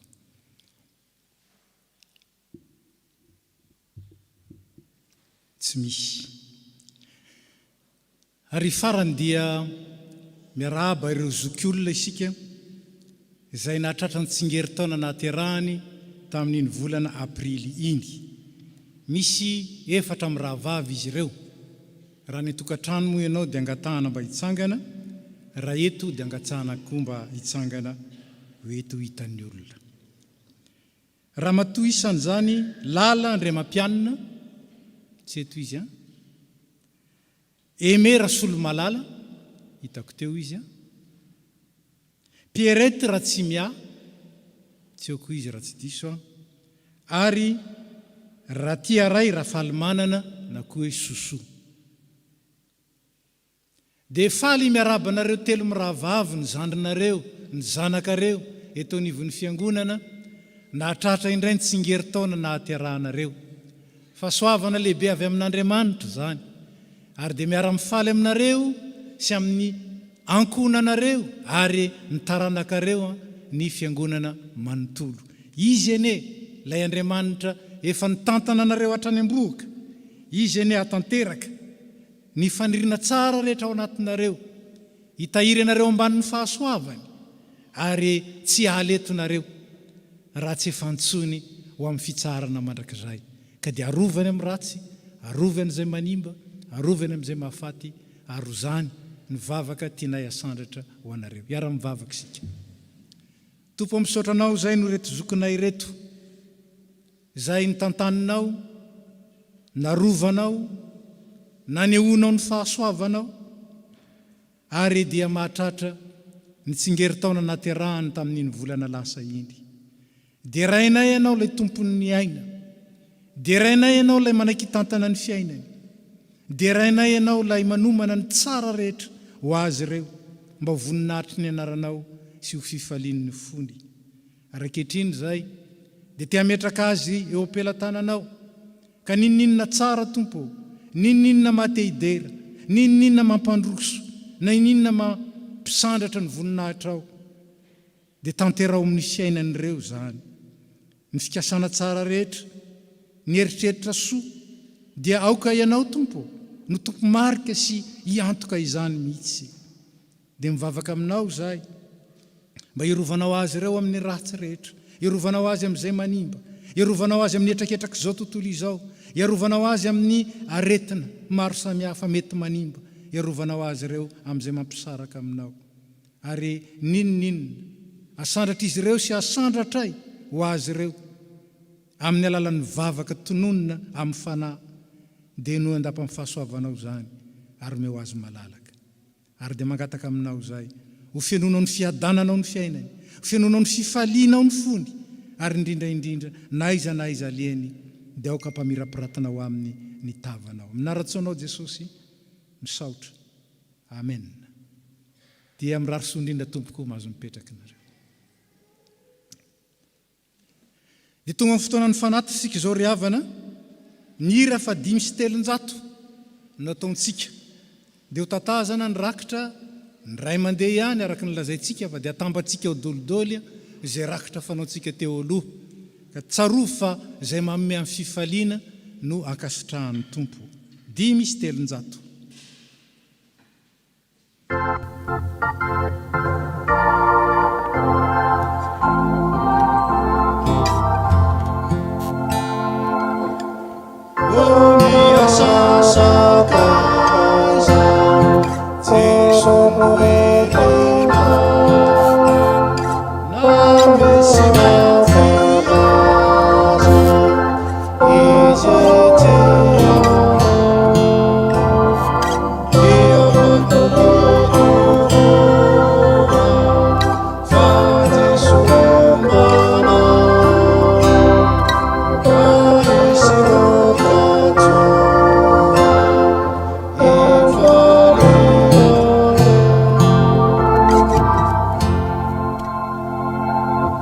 Right.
petraka isika.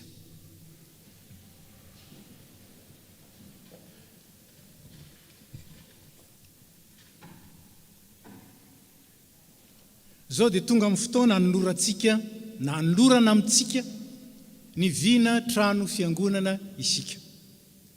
Ataontsika ny hira fa 720 ny andininy voalohany, ary dia mangataka An'izy Mianadahy, Liva Ravelson sy Nasolo Rakotondrainy mba hiakatra ety.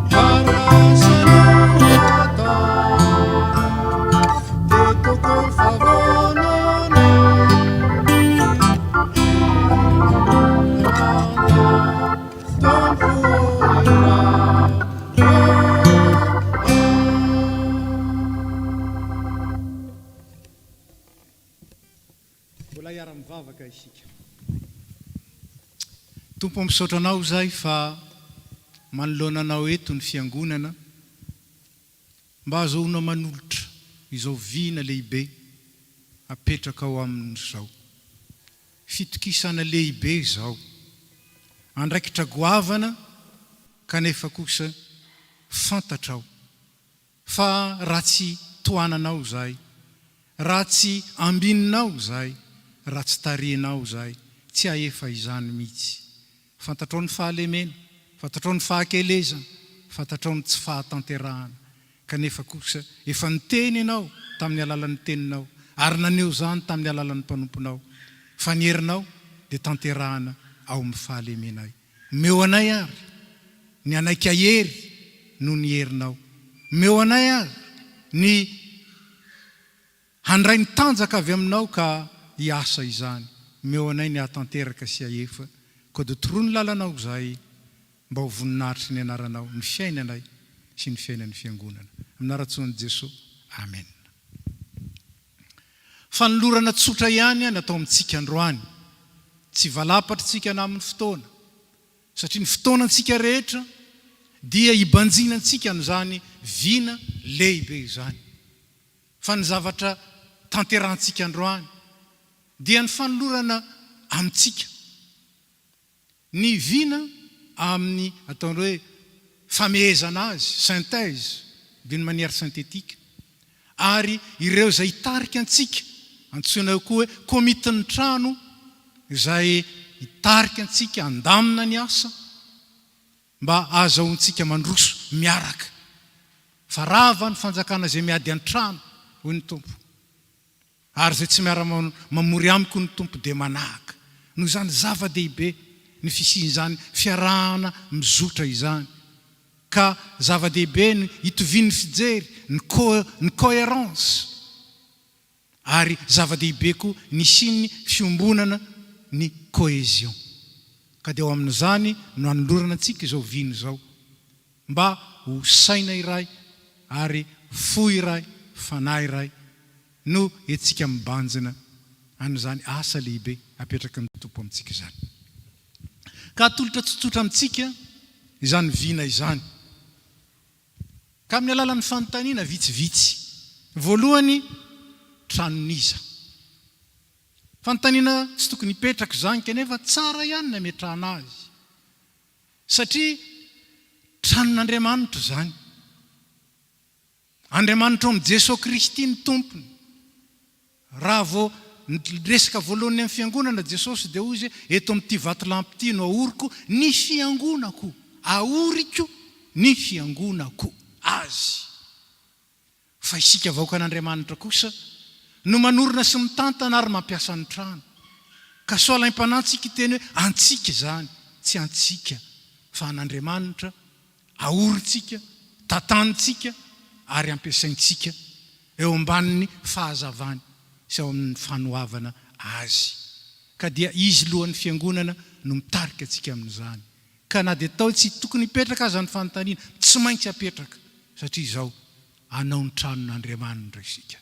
Tranon'ny Kristy no ahorintsika.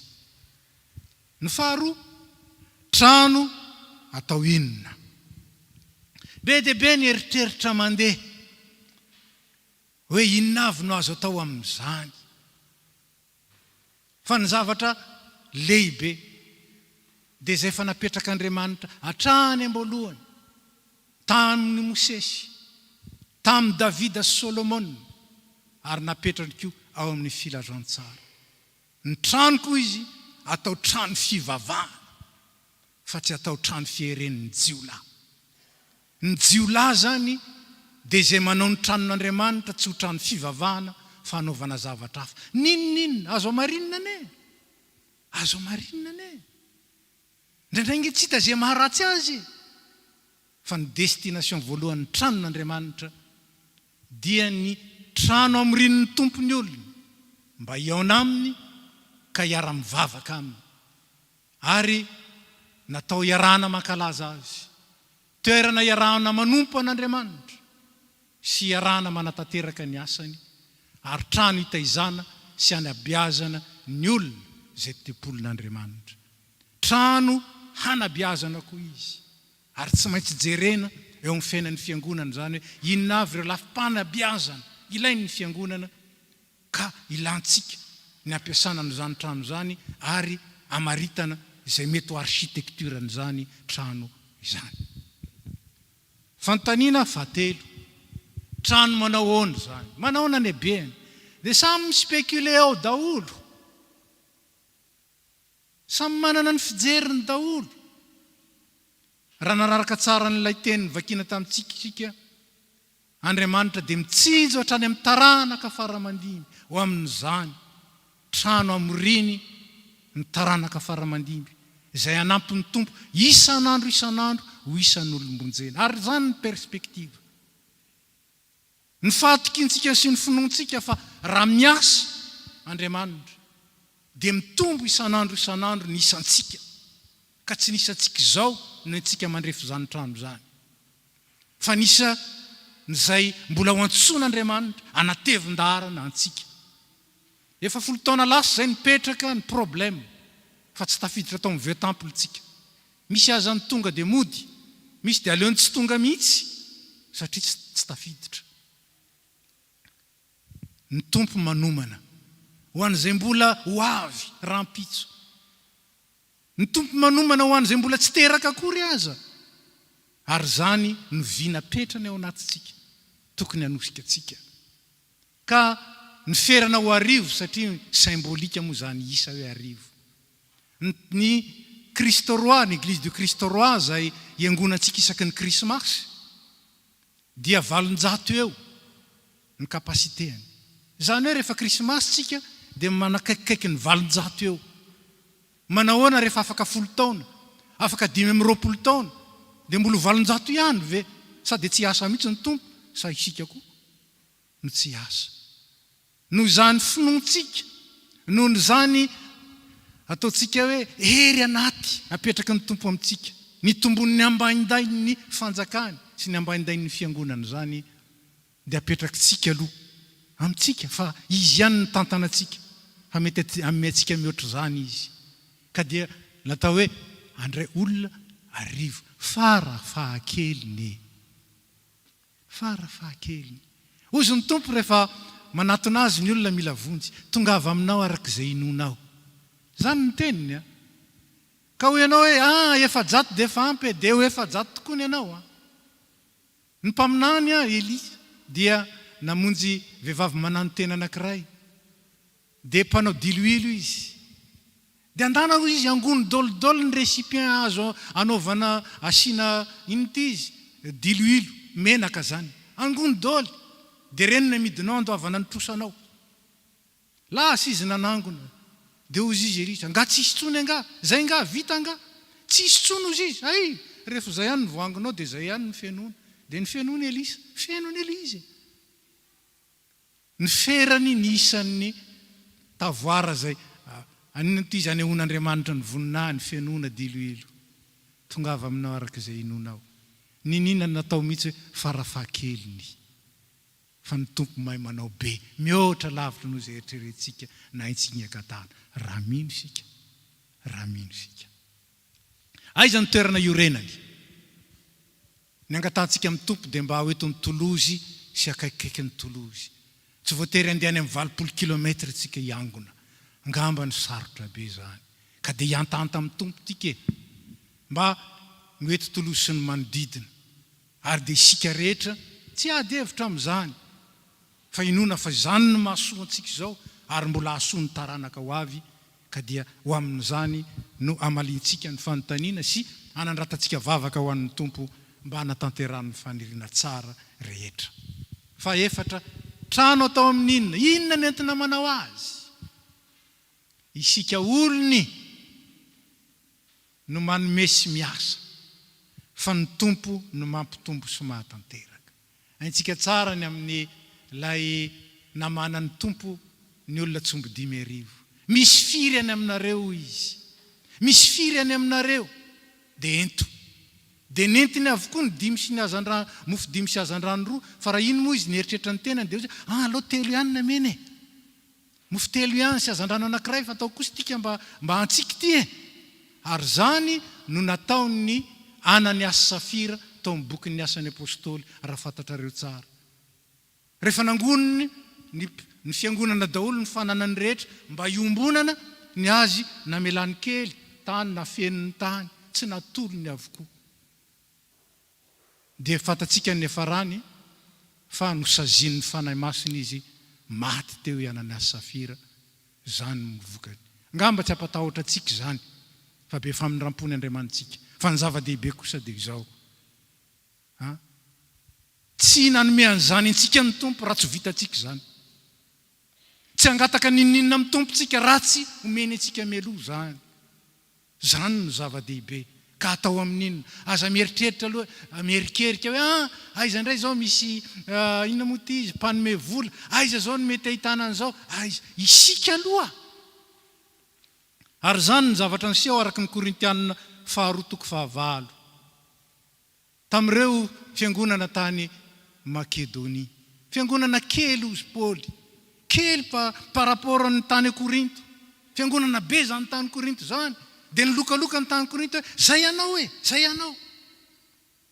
Kanjo tsy navita ninina akory izy. Fa le fiangonana kely tary navita be dia be mihoatra noho izay nieritreretina ho vitany.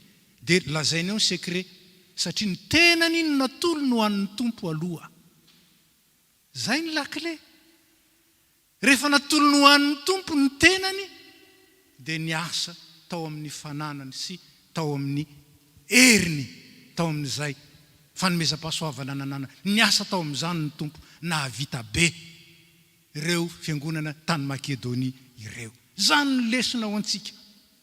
Zany ny lesona lehibe ho antsika. Ka atao amin'inona? Atao amin'ny alalan'ny fanomezana sy ny fanomezam-pahasoavana apetraka Andriamanitra antsika. Marsay ry havana dia izy zany no fiangonana FPMA voalohany zay nahazo trano fiangonana. Ary raha tsy diso ako tokanana amin'ity taona ity, raha tsy efa nitokanana tamin'ny heritaona, zany fiangonana ny Marsay zany. Fa izao no anisany anankiray izay nilazain'ly pasteur an'io inona moa ty izy fiangonan'io nanetsiketsika ny olona. Sitraky Jesosy nanaovantsika an'io ary efa planina an'io, vita an'io. Ary ny vola ho an'io efa vonina fa any am-posinareo any. Efa any le izy. Ary tena nisy fiatraikany lehibe zany teo amin'ny fanatanterahana ny asa. Amin'ny fahatserovana hoe ny tompo ange tsy aniraka antsika anao zavatra raha tsy efa vonina izy. Ary zany le teny fampanantenana izay niraisintsika avy tamin'ny Davida teo. Fa omba anareo izy, ambara-pahavita anareo ny tranon'Andriamanitra. Omba antsika tsirairay nge, fa tsy hoe le asa embona anaty dia inona hono le atao hoe aly zay, fa isika mialangala ery, tsy zay akory. Fa ao amintsika tsirairay. Ao amintsika tsirairay. Ka zay ny lojika ny filazantsara. Ny an'Andriamanitra aloha dia izay vonintsika fa raha vao mivadika io tsy mandeha. Natolonao an'Andriamanitra aloha ny tenany dia avy eo izy mitombo be dia be ny fahasoavana tao aminy. Zany mihitsy ny lazany Paoly azy. Tsy valapatra amin'izay tsika. Fanontaniana 5, trano vita raha oviana. Ao amin'ny projet an'izao tontolo izao dia efa misy planification timing izay mipetraka amin'izao. Saingy io ilay antsoina hoe chronos io. Nen'izao tontolo izao ny chronos no mametra ny zavatra. Fa ny an'Andriamanitra ny kairos. Ny fotoana an'Andriamanitra, tsy antsika izany. Tsy maintsy mametraka ho amin'ny kosika mba ho amin'izao, mba ho amin'izao. Saingy tsy maintsy manaiky isika. Fa izy ihany ny tompo marika. Ka ny tompo ny mahalala sy mandahatra ny fotoana. Ny anjarantsika dia ny mandroso. Dia tany saina eto ny Exodosy 7:15-15. Vavakinareo any an-trano. Rehefa hiampita ny zanany ny ranomasina mena ny zanak'Israely, natahotra. Satria amin'ny akavisy ny akavanana désert. Aoriana ny tafiky Farao. Eo anoloana ranomasina. Inona ty? Dia hozy izy ny tompo tamin'ny Mosesy, lazao amin'ny zanak'Israely mba handroso. Ary izay koa antsika. Aza mieritreritra hoe roviana misy mipekile angamba afaka 10 ans, angamba afaka 3 ans, angamba afaka 20 ans. Tsisy fitsika angamba ny fotoana an'Andriamanitra, ny kairoson'Andriamanitra. Fa zao ihany. Lazao amin'ny fiangonana mba handroso. Lazao amin'ny FP Matolozy mba handroso. Ary izay no ataontsika. Ary tsy emitra na ianahana. Fa sika tsy isan'izay miemitra ho amin'ny fahaverezana hoy ny epistily ho an'ny Hebreo, fa isan'izay mandroso ho amin'ny famonjena. Dia farany fehin'izay rehetra izay. Ny Andriamanitra ny fahatanterana no mitarika antsika ny lazaiko teo izany. Koa tsy nametraka izao tao anatintsika izy raha tsy hiara-miasa amintsika koa. Zay ampatsiarovana. Tsy nametraka n'izay tao anatintsika izy raha tsy hanatanteraka izany. Fa izay nanomboka asa tsara tao anatinareo Paoly apôstôly no hatanteraka mandra-piavin'ny tompo. Koa dia miankina amin'ny feno isika. Satria izy ihany, ilay tompo marika, izy ihany no ho hatanteraka izany. Izy ny loha lalana, izy ny vody lalana, izy ny toky ho antsika. Araka izany dia misy izay lamina torony soratra masina. Fa zany lamina, fahaizana mandamina tsara ozy entinareo miady. Noho izany misy lamina izay tsy maintsy apetraka. Ka manoloana izao vina izao sy ny fanatanterahana azy, ny projet zany. Fa ity dia vision ihany, vina ity. Dia natsangana ny komitin'ny trano. Ao anatin'izany komitin'ny trano zany dia misy ny komity mpitantanana izay mandrindra ny asan'ireo komisiona izay natsangana, misy 5 izy. Ka ny mpandrindra zany ao amin'izany ataontsika hoe komitin'ny trano zany dia izay 3 mianadahy reto izay nanaiky zany amin'ny mpanetretena. Liva Ravelson izay misolotena ny loolona eto akaikiko eto izy. Rakotony raina nasolo izay dekona ary tony ankehitriny ny fiangonana ary ny tenako moa amin'ny maha-mpitandro. Mpanompo tsy mahasoa ihany izay. Tsy lehibe zahay, tsy hoe mpitondro zahay, fa mpanompo fotsiny ihany izay nanaiky ho ampiasain'ny tompo ho amin'ny fandrindrana sy ny fitariana antsika mianakavy. Dia misy ireo mpiara-miasa. Ireo mpiara-miasa ireo koa dia tsy hoe ireo akory ny tena mahay, tsy ireo akory ny tena anao ny zavatra, tsy ireo akory ny lehibe, fa fandaminana ihany. Eo amin'ny fiangonana calviniste, ny réformé zany. Dia zava-dehibe ny antsonany hoe ordination, avy amin'ny ordre, lamina zany. Ka ny fandaminana dia tsy mametraka ny olona hoe ambony na ambany, fa mametraka ny olona kosa amin'ny toerana izay ahafahany ho tena mahavokatra tsara. Ka dia reto no tendrena ho ia, tsy no fidina akory fa no tendrena. Dikan'izany dia zao mpanompo ireo. Ary na dia atao aza hoe mitarika ny komisiona dia tsy mba leloha tahaka n'izao tontolo izao manjakazaka sy mandidy, fa loha tahaka ny Kristy. Zaho aza hozy izy zay tomponareo manasa ny tongotrareo, ianareo koa dia tahaka izany. Fa na iza teo lehibe ao aminareo dia aoko izy mpanompo. Fa ny zanak'olona tsy tonga mba ho topoina fa mba hanompo. Koa mpanomponareo reto, izay notendrena ho ia ary notendrentsika tamin'ny alalan'ny fanahy masina mba hitarika ireo komisiona. Ny komisiona voalohany amin'ny filaharany fotsiny, fa tsy hoe io akory ny ambony indrindra, kanefa zava-dehibe ary zany aminazy voalohany. Dia ny komision veille spirituelle, fiambenana ara-panahy, san'ny hoe ndray manko dia komision spirituelle fotsiny. Misy koa miteny azy komision d'éveil spirituel, mba hifo ara-panahy mandrakariva, fa tsy atoritory na andeha amin'ny fahazarana fotsiny, na tahaka ny hoe mandeha manaradriny rano fotsiny. Ka nitarika ho amin'izany komisiona zany dia Andriamatora zanadrokoto Benjamin angatana hiakatra ity izy, sy Andriamatora Andrenatoandro Dera.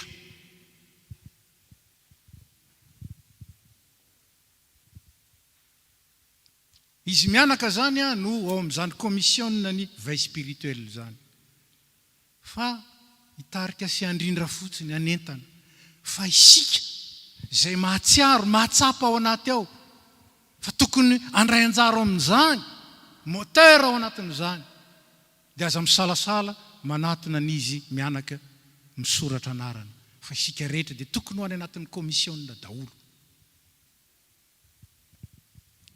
Ny komisiona faharoa dia ny komisiona ny fanetsiketsehana sy ny fampivondronana ny asa, commission mobilisation et dynamisation, misy an Jean-Yves Rakotomalala sy Solofo Rajaobelona. Araky io ambary io dia ny anjara rasa n'izany komisiona zany dia mijery indrindra ny azahoantsika mihetsika mandrakariva fa tsy atoritory.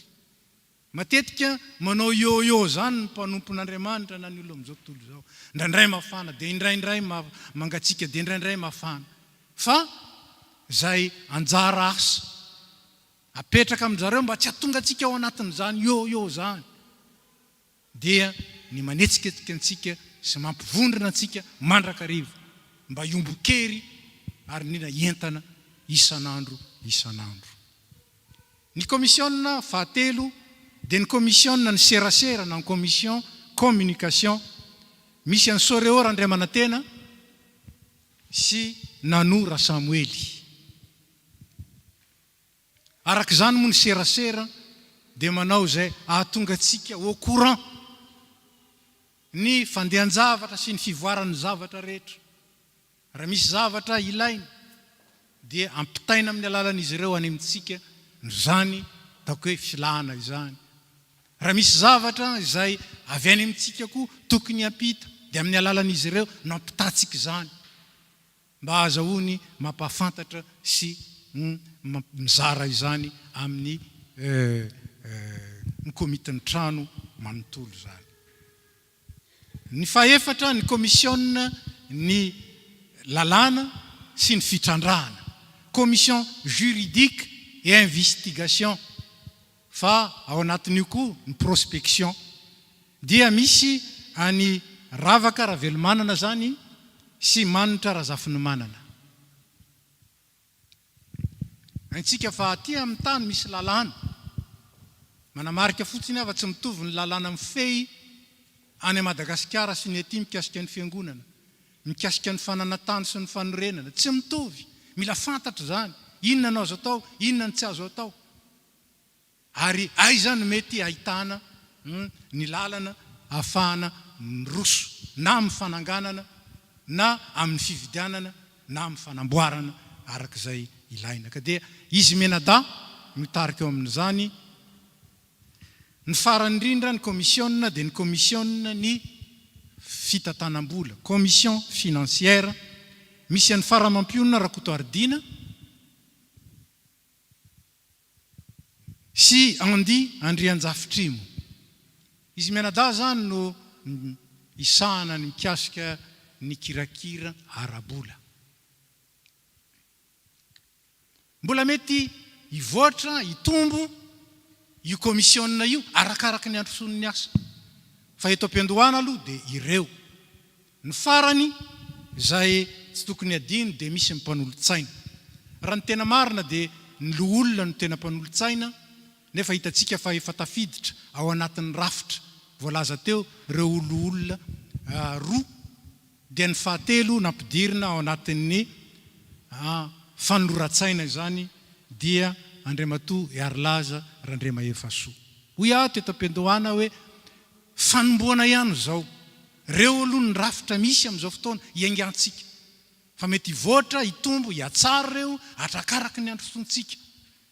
Fa tsy misy zavatra fige miaraka amin'Andriamanitra satria ny fanahy masina no mitarika antsika. Zay no zava-dehibe. Ka dia mety ho avy ny fotoana izay anaovantsika lobary endasy, ametrahana ny fanontaniana mikasika an'izao vina lehibe zao.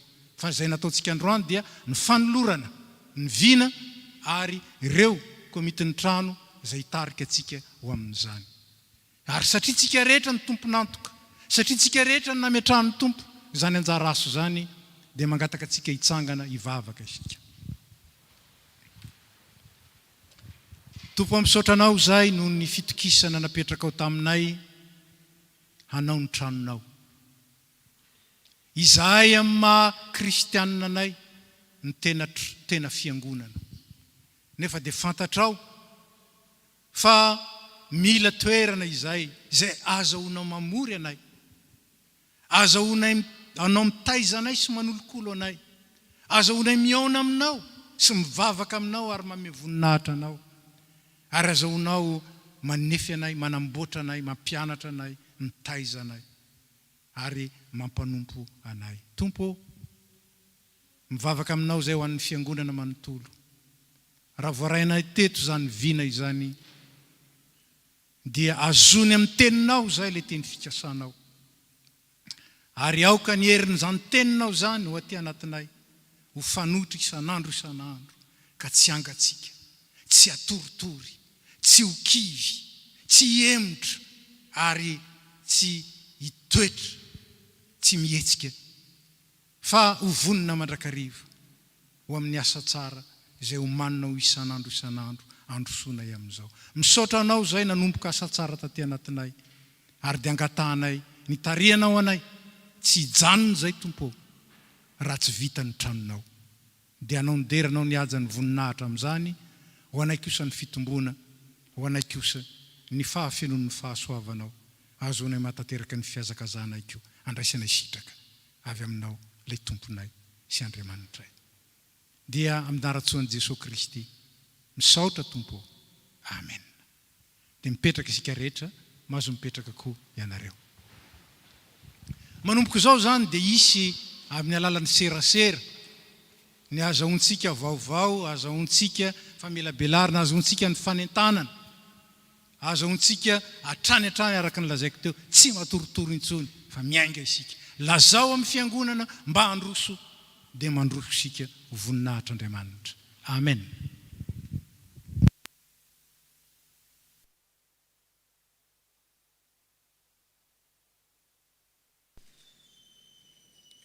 Dia mamarana izao fanompompivavahana izao sika riavana, ataontsika eo mpipetrahana ihany ny hira izay nangatahany avatsika tamin'ny herin'ny androany zay nanao rakim-pisaorana.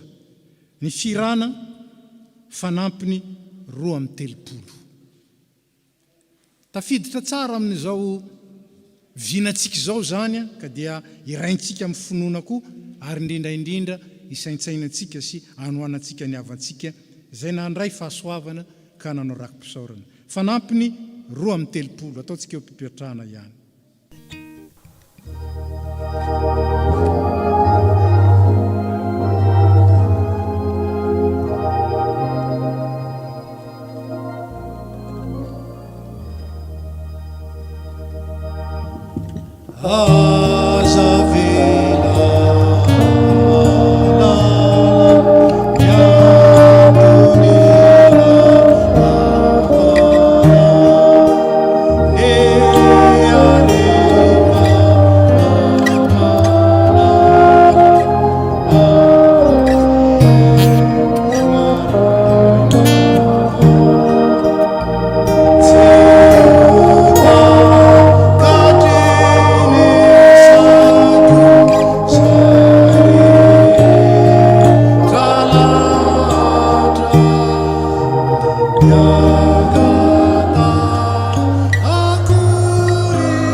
Mitsangana isika andreny afatra sy andray nisodrano.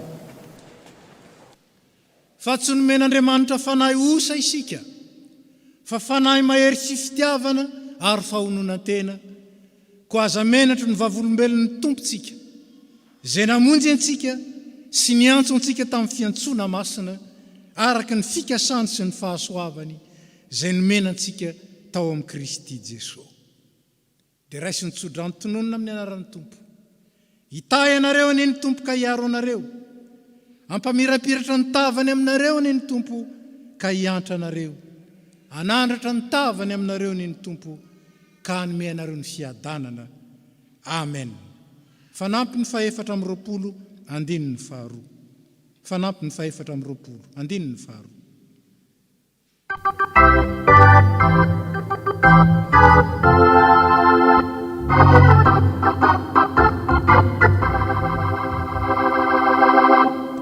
Mandroso miasa tanone fenoana azamba mataotra namana ena iza miade mitafe efierai sanzaina so fanefa ando setratoko aza kevekevi fomagane tomponake nampahery lalakava rekatsi mamanda ezino amina kampanesiza okaereza fane tompombana ezino amina kampanesiza tompombana. Voninahitra ao an'Andriamanitra ray zanaka ary fanahy masina izay hatramin'ny taloha indrindra ka ho mandrakizay. Amen. Mandeana amin'ny fiadanana ka manompo ny Tompo. Amen.